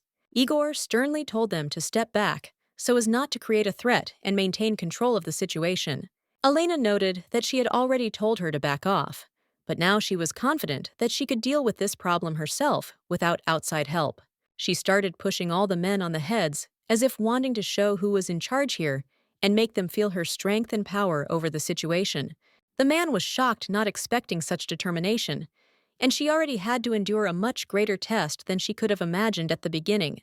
Igor strictly ordered everyone to remain in place, not allowing them to move, in order to maintain order and prevent chaos among those present. The lady declared herself the Countess of the Sea, the mistress of the estate, reminding everyone who owned these lands and to whom everyone around was subordinate. She warned that if anyone attacked her, the game in which she was madly loved would take harsh revenge on them, and no one would go unpunished. Everyone around was shocked and could not believe whether everything she said was really true, whether she was so strong and powerful. The lady did not understand why they could not simply play along with her, and firmly stated that they had to make a choice without hesitation. They had to either end all the showdowns and accept a normal life, or become enemies of the Count, which would doom them to death. The man doubted, believing that they were not afraid of her threats, because even if they all attacked together, they would not defeat her knights. She simply told them to look around carefully and think, haven't they yet realized who is in charge and strong here? The man remained perplexed, not understanding what exactly she was talking about and where she was leading this conversation. He looked at the food and at the lady, trying to find some kind of answer or understand what he should do next. The man didn't even know what choice to make and which side to take in this situation. Everything seemed too confusing to him. The lady made it clear that now the decision was his, and he himself must choose his path and the destiny that he was ready to follow. He could become a target for Messi or give up robbery and start working for her, accepting a new life and responsibilities. If it is difficult to make a decision right away, he can think about it while eating, taking his time and considering all possible options in order to then choose the most correct path. They were asked to actually do exactly as they were told, because it seemed the safest and most reasonable option for all parties involved. This decision was better than becoming enemies of the Count, because a conflict with such a powerful man could lead to serious consequences for everyone. The lady stated that while they were here, she intended to mind her own business and would not allow anyone to interfere with her plans or interests. The man agreed with the proposal and asked to return to him the person who was important to his goals or safety. Igor understood that it was dangerous to let this man go, but the lady gave permission, and he could not go against her will.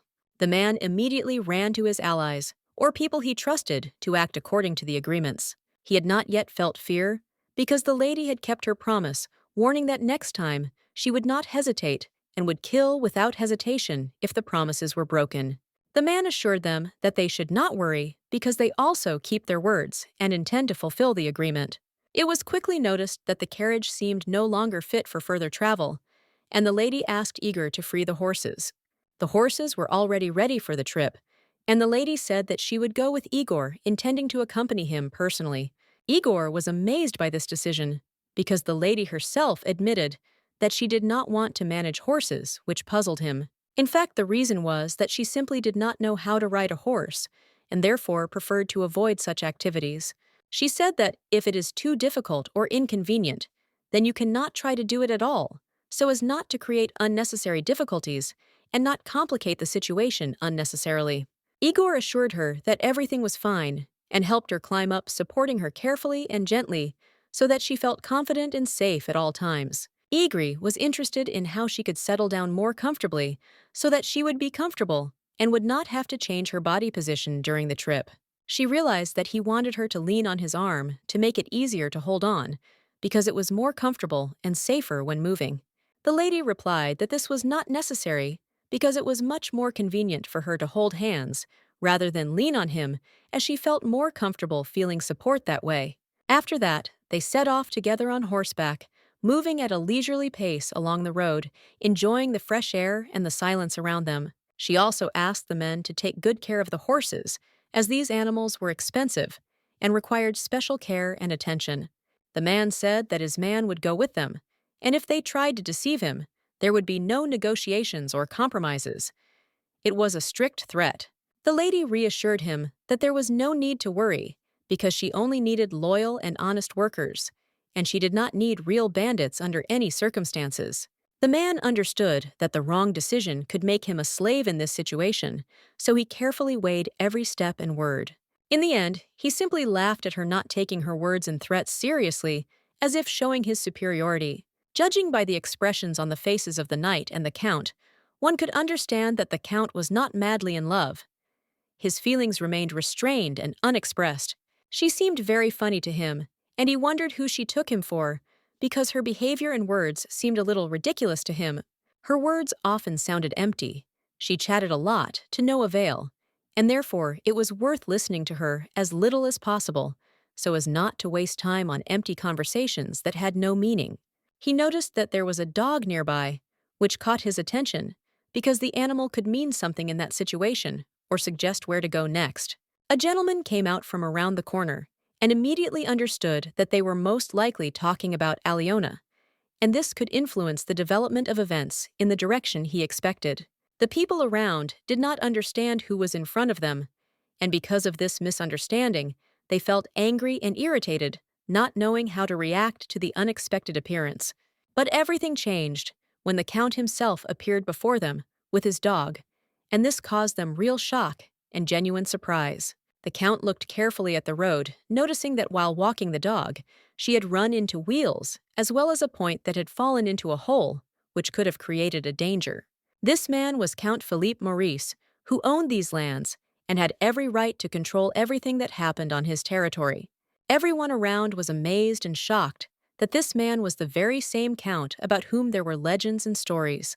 The Count said that if Blank had brought him here, it meant that their own people were involved, and the situation was much more serious than it seemed at first glance. He understood that it was necessary to remove all obstacles on the road in advance in order to avoid surprises and not give the enemy a chance to succeed. Perhaps it would have been worthwhile to capture the Count and use him as a bargaining chip in negotiations in order to get what he wanted and achieve his goals. The man thought this was a great idea, believing that if negotiations could be held, They would take the money and leave calmly without entering into conflict. She began by saying that everything that was happening was their business and asked them to leave the basket where they were standing. She assured them that she was not to blame and that everything had happened because of them, no matter how hard it was. He replied that these people were bastards and he would never forgive them. His words were harsh and decisive. He was not going to forget what they had to endure because of them. At this time, the woman was riding with Igor on a horse moving along the road to the right place. The silence around only increased the tension, and the heart beat faster with each step. Igor brought her to an old building, saying that this was the place they were heading to. The building looked abandoned and uninviting, like a place where no one had lived for a long time. The lady noticed that there seemed to be someone living here. This feeling arose from the faint sounds and movement outside the windows, which added to the alarming atmosphere. The house looked absolutely terrible, slanted with peeling paint and a neglected garden. It seemed abandoned and unkempt, as if it had been forgotten by everyone long ago. The place was like a haunted house, empty, dark, and harboring some kind of terrible secret that you wanted to stay away from. The woman was stunned when she opened the door and saw the knights and another girl there. Their appearance was unexpected and instilled fear. She immediately fell to her knees and began to beg for mercy, shaking with fear, and realizing that she was in a hopeless situation. The lady asked the knights to put away their swords because they had frightened her greatly and were interfering with the conversation. The atmosphere became slightly less tense. She told the girl not to be afraid, explaining that they had not come to harm her, but for other purposes that did not involve violence. The girl said that the countess herself had come and was asking for mercy. This name added seriousness to the situation and made everyone fall silent. The girl explained that it had become very difficult for her to survive. Her father was ill, and she promised to repay the debt as soon as possible, just so that she would not be sold. The lady asked her not to cry, and the girl begged that if she was sold, her father would definitely die, and then there would be no point in anyone continuing to fight. The lady, looking at Igor, turned to him, expecting an answer. He, slightly lowering his voice, noted that, in his opinion, the lady really had something to do with usury, perhaps unconsciously. At this, Elena frowned slightly. She reminded him that she was providing assistance, not conducting business. However, she asked again what exactly was being discussed, since her memory of it was vague. Then the gentleman, remaining calm, suggested that they step aside and discuss this separately. He added that, as a count, he knew nothing. Perhaps Igor had in mind her private loans. Igor confirmed his words, explaining that he was talking about how she lent money to several local residents, and this had already been noticed by some of them. Hearing this, Elena recoiled, shocked. She could not believe that she had actually given them money. Igor was surprised by her reaction, finding it strange that she had forgotten about it. The lady then admitted that she may not have been in her right mind when she signed the divorce papers, and that this state may have influenced her actions during that period. She added that she even thought about death at the time, and perhaps that was why her memory failed. This explained her memory lapses. The lady also told Igor that if anyone suddenly asked him about this, he should simply convey everything as she had just explained, without adding anything extra. She admitted that she may have actually given money to the residents and hid it from the count. This was a deliberate act, but she tried not to tell anyone about it. Since she was lending out money, she was in fact behaving like a moneylender. Then she wondered what would happen now, and what all this could lead to. Igor reminded that anyone who dares to break the law will certainly face a holy execution, and therefore, in this situation, everything is finally lost. There are no chances left. Igor noted that the attempt to find an explanation may not be entirely in vain, since somewhere perhaps there are still old records in which at least some trace of the solution can be found. She quickly pointed out that if she really knew something, she wouldn't ask questions. Igor agreed with her arguments, adding that the divorce seemed to have become too painful for her. After all, it is known that some people are so depressed that they reach a tragic end and voluntarily say goodbye to life, unable to cope with the gravity of the situation. It happens that the shock of separation from a spouse is so deep that it leaves a gaping void in a person's soul capable of destroying even the strongest will.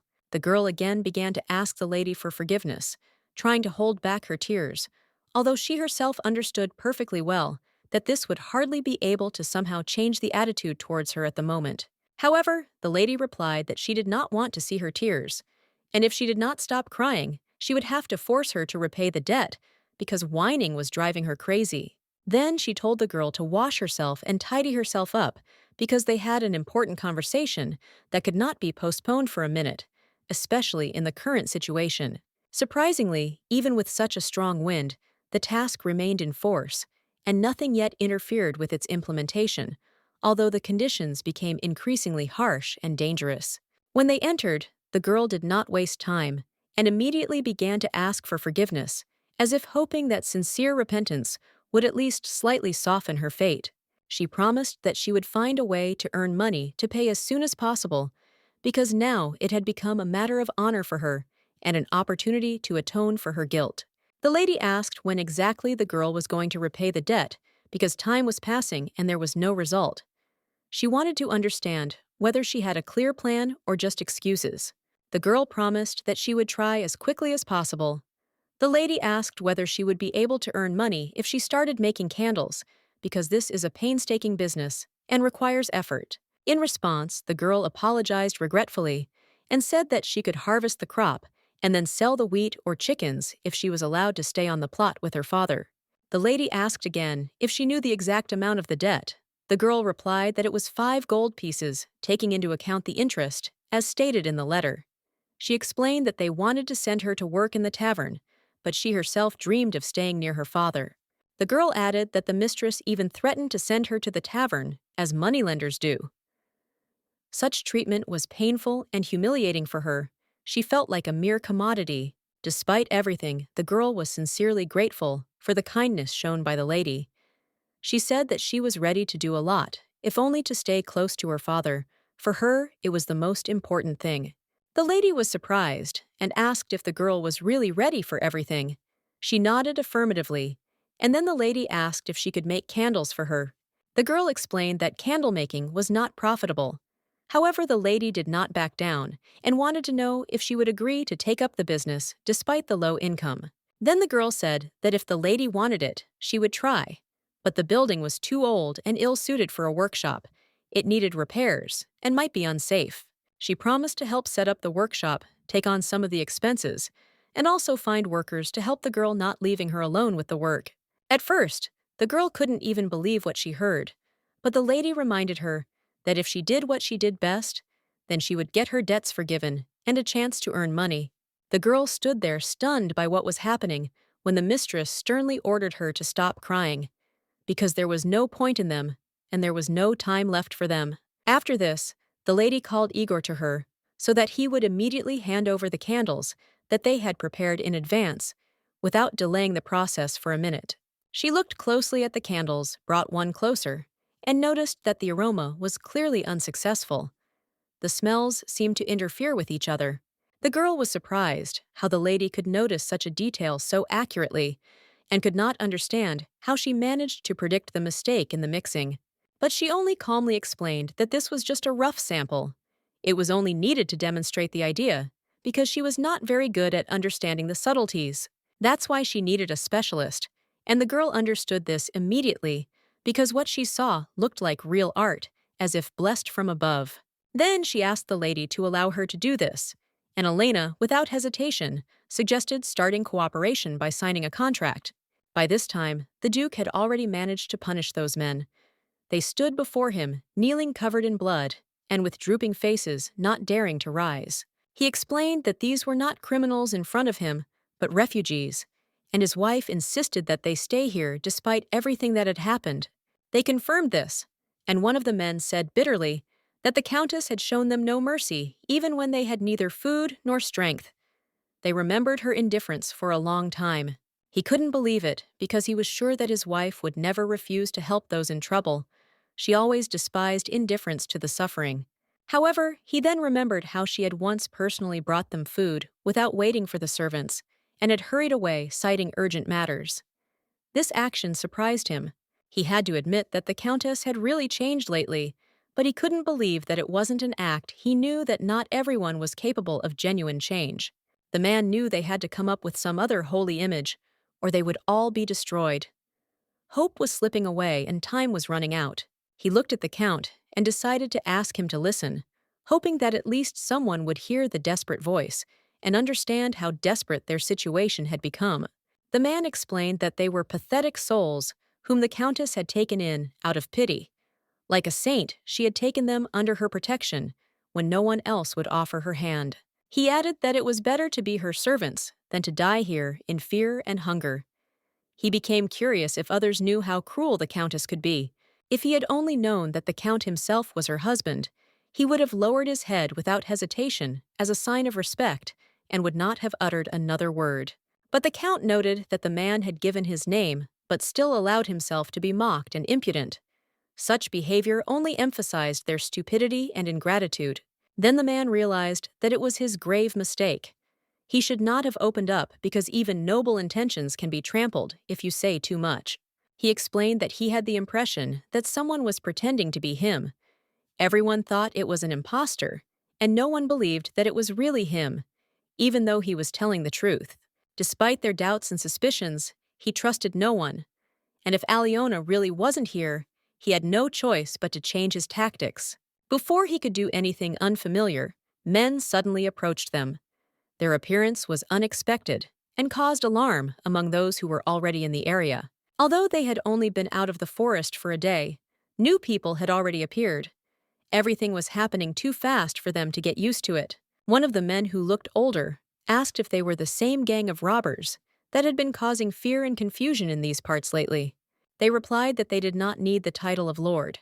If they were to address one, they were simply bandits. They did not play roles, they were who they were, and they did not hide it. The man then ordered them to hand over everything they had on them.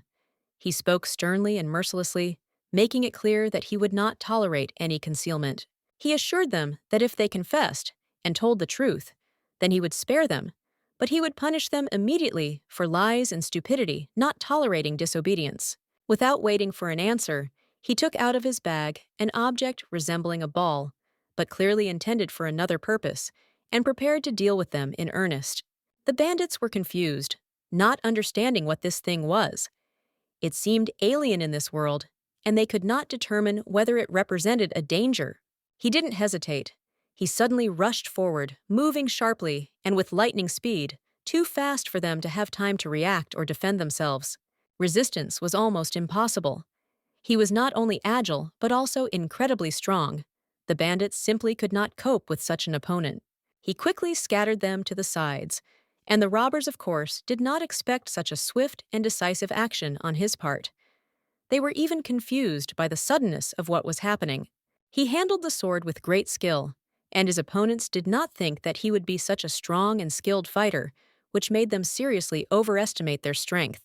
The robbers immediately ran in different directions, trying to save themselves, but he, like Gordon, did not even look around and continued the pursuit with confidence.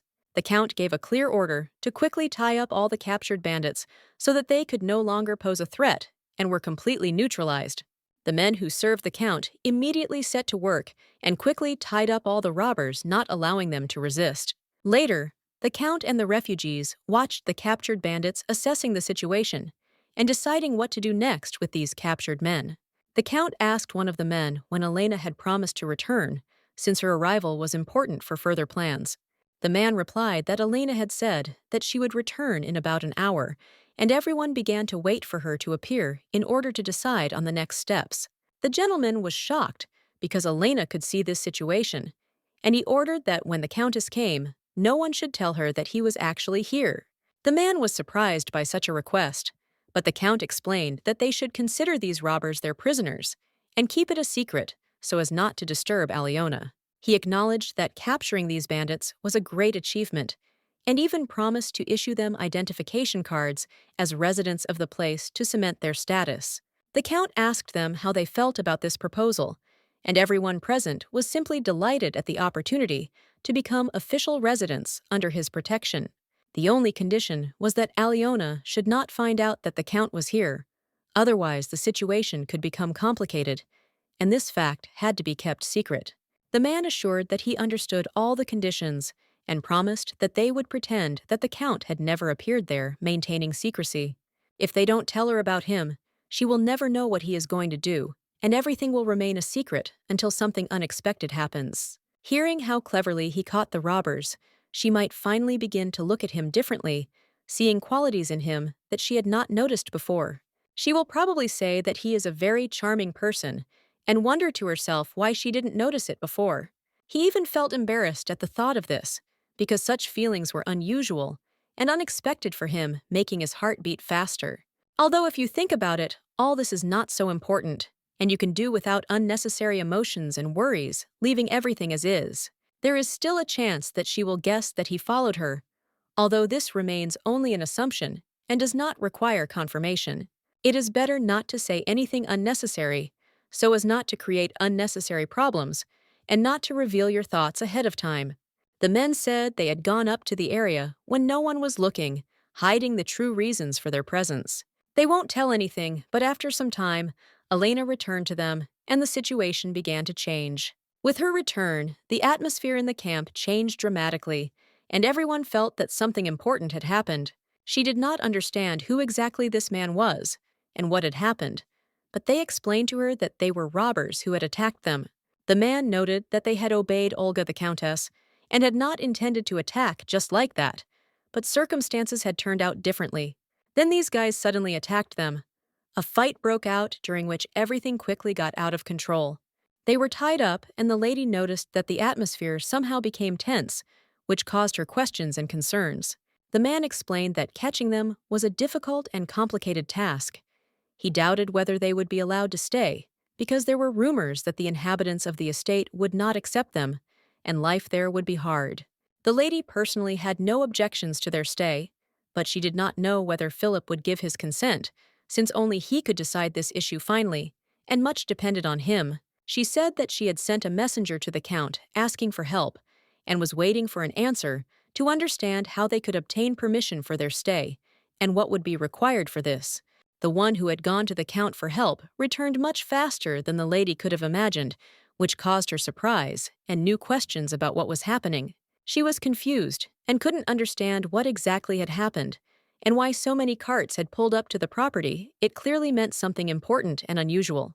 The knight who arrived with the carts also did not have full information, and was surprised that by the time of his arrival, everything had already been carefully prepared for the meeting. The lady expressed surprise, and the knight reported that along with the carts, they even brought prison equipment for transporting prisoners in case there were criminals among those arriving. Igor noted that this turned out to be very useful, because now they will be able to transport prisoners in these special carts, which will significantly simplify the task. The lady wondered if Philip was hiding some abilities or skills that she was not yet aware of, and that could influence the current situation. During the carriage ride, she dozed off slightly, feeling tired from everything she had experienced. The sleep was light, but it gave her the opportunity to regain her strength a little. The Count ordered that her sleep not be disturbed, insisting that he himself would carefully carry her to the room in his arms, so as not to wake her or disturb her for a moment. He noticed that she was sleeping deeply, and was so tired that she did not even react to movement, which confirmed his decision not to wake her up early. As the Count carefully lifted her into his arms, he felt the pleasure of being able to care for her and carry her, feeling the warmth and closeness between them. He carried her into the bedroom and laid her on the bed with a slight smile, enjoying the moment when he could be near her and protect her peace. However, as soon as she woke up, she immediately grabbed him and pressed him to her on the bed, showing a strong desire to be closer, expressing her feelings without words. The Count asked whether she really wanted him to stay with her here in this place and not leave her or go far away. She confirmed her words by touching him and kissing him, which further strengthened the special bond between them. Hugging him tightly, she continued kissing, not allowing him to break the thin thread of closeness that had developed between them during this time. In the morning, she woke up and was surprised to notice that she was naked, which caused her to have unexpected feelings and questions. Looking around, she saw a gentleman next to her, which caused her confusion and anxiety from the unfamiliar situation. She did not understand what was happening and began to scream loudly, trying to understand how she ended up in this situation and what the presence of the master meant. The man, noticing her agitation, asked the Countess what exactly had happened and why she was so scared, wanting to understand the reason for her reaction. She pushed him back, continuing to express her displeasure and confusion about what was happening while he tried to calm the situation. Unable to hold himself up, he fell to the floor again, adding even more chaos to the moment of misunderstanding between them. She asked again what was going on, trying to get at least some explanation for herself in order to understand the situation. He asked her to wait a little while to explain everything and restore calm, asking her to be patient before he told the truth. The Countess heard that it was he, Philip, who could help her in this matter, and she realized that it was he who stood before her. Then the lady realized that it was really Philip in front of her, and this changed everything in her head. She couldn't understand how he could pester a sleeping woman if she wasn't his wife at all. Philip insisted that he was not the one who had shown such impudence and indecency towards her. The gentleman confirmed that he did not harass her and seemed to have forgotten that they were now in a period of reflection before the divorce. Philip insisted that he had received her consent for everything that happened between them, although it seemed strange. The lady could not understand when she could have given him this consent, because she certainly did not remember anything like that. He repeated that this was not the first time something like this had happened, and wondered how much longer it could go on. According to Philip, it was she who seduced him, and the lady could not believe such an accusation. The gentleman said that he brought her here when she fell asleep after caressing him, and at that moment she allegedly kissed him. She couldn't believe it, but he said that first she kissed him, and then admitted that she wanted him. The lady was in complete shock, as if she didn't know what to think, as if everything around her was collapsing. Philip apologized, explaining that he took her behavior as consent to everything that was happening. He quietly and sadly left the room, leaving her in confusion and doubt. It turns out that it was she who seduced Philip, and he completely succumbed to her charms. The thought flashed through her mind that perhaps she had gone crazy from everything that was happening, but she could not understand why Philip succumbed to her temptation if he did not like her and never had liked her. Yesterday, he was so passionate and hot that today her body reminded her of pain and fatigue. It seemed dangerous, because if things continued like this, she might get drawn into this relationship more deeply than she wanted. She realized that this couldn't go on any longer. She needed to keep her distance and not let this happen. She had a lot to do, so it was better to avoid meeting Philip for a while, so as not to create new problems. Deciding to take a break, she went out for a walk in the fresh air to clear her mind and calm down. Suddenly, Igor approached her and asked how she felt after everything that happened. The lady was a little embarrassed and replied that she was fine, and then wondered why he was showing such interest, blushing slightly. She asked where Mr. Poulter and the others were now, to which he said that there was an empty building in the forest where the Count and his men usually gathered. The lady explained that she needed to go to the city and asked for a carriage to be prepared, after which they set off. The second building, according to Igor, if it is tidied up a bit, could be used as a workshop for work and creative activities. Elena decided to sell the rest of the houses so that after receiving the money, she could rent decent housing for a whole year, which would allow her to feel more comfortable and free in the new conditions. She contacted a real estate agent and asked him to tell the owner that he wanted to sell his property.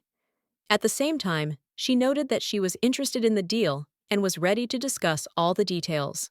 Elena said that she plans to return and live here in a year, so it is important to her that everything goes smoothly and without unnecessary problems, because long-term plans required a clear understanding of the situation.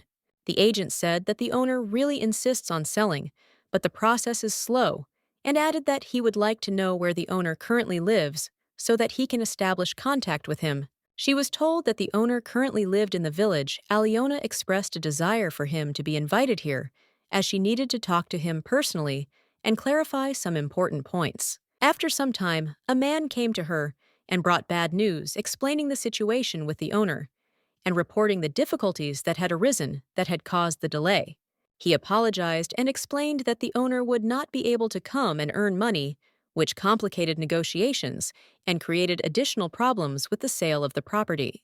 The lady asked what exactly the owner did, and was told that he worked with flower arrangements, which was what prevented him from appearing in person, as it required a lot of time and effort. She asked the owner to convey that if he did not show up, the tax laws could change, which would affect the entire property situation and become a serious problem for her. Half an hour later, the owner finally came and greeted Elena, trying not to create discomfort and avoiding unnecessary meetings so as not to aggravate the situation. He did everything he could to ensure that the meeting went smoothly and did not cause her any inconvenience, although the tension between them was still palpable in the air. Now he was here as she wanted, and all that was left was to check whether Elena would dare to openly tell him everything that had accumulated and express her true thoughts. In her thoughts, Elena noted that there was an amazing abundance of handsome men in this world, which could not help but attract attention, but she understood that it was important to focus on the main thing. The gentleman noted that she still retains her haughty look and incomparable beauty, which immediately catches the eye of everyone who looks at her as if time has no power over her. The lady asked if he knew her, and he confidently answered that of course he knew her.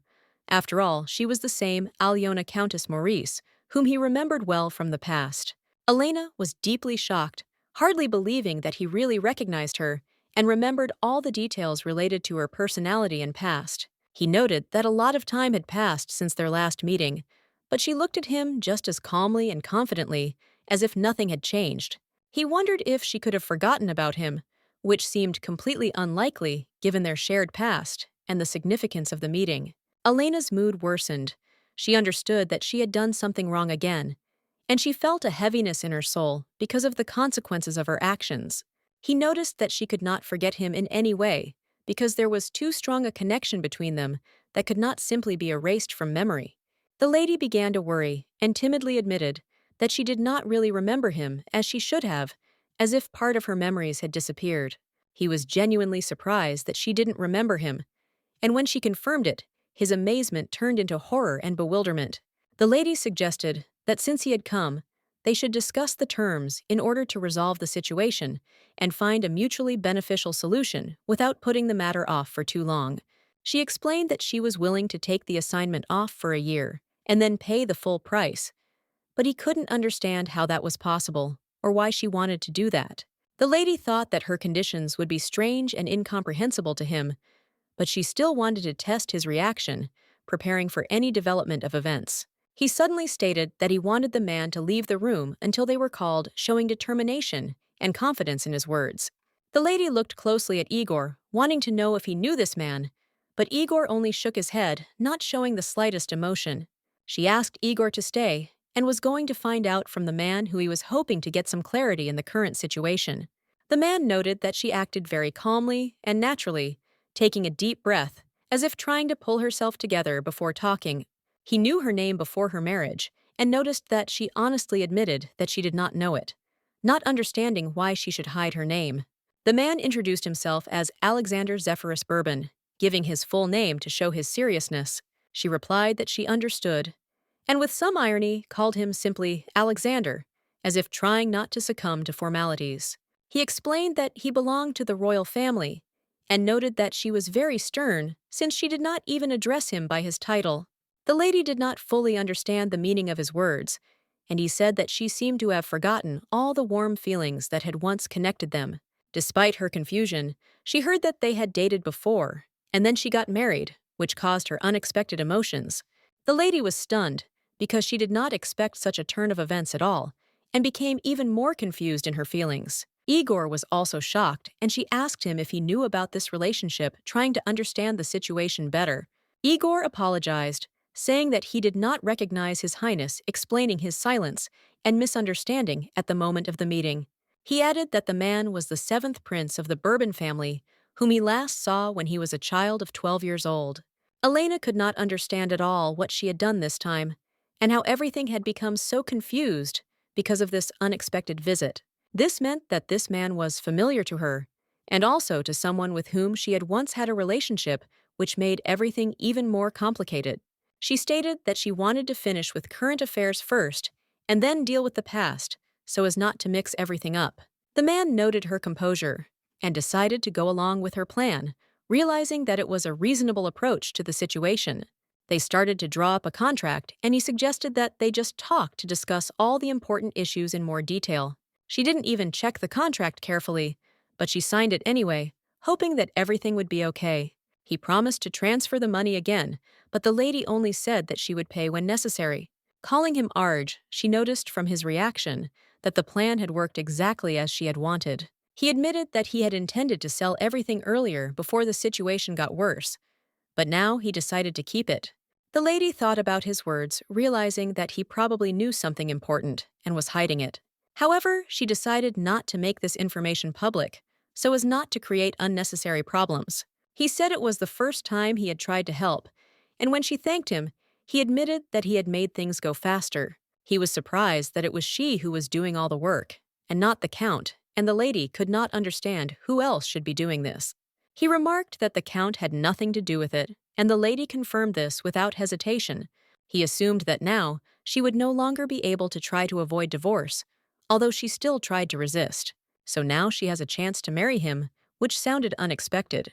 The lady wondered why she should marry him, and what it meant to her at all. He explained that he loved her regardless of whether she was divorced or not, and that was the most important thing for him. The lady said that since the contract was signed, she was leaving and was not going to change her mind. He grabbed her arm, trying to stop her and talk, but he couldn't convince her to stay. Then Igor intervened, saying that this was too much, and it was time to stop. The prince began to push Igor, demanding that he not interfere in their affairs. He slapped Igor, which caused great anger in the lady. She couldn't understand how he dared to hit her knight, which was unacceptable to her. In response, she kicked him in the knee, and he immediately fell to the floor, unable to stand any longer.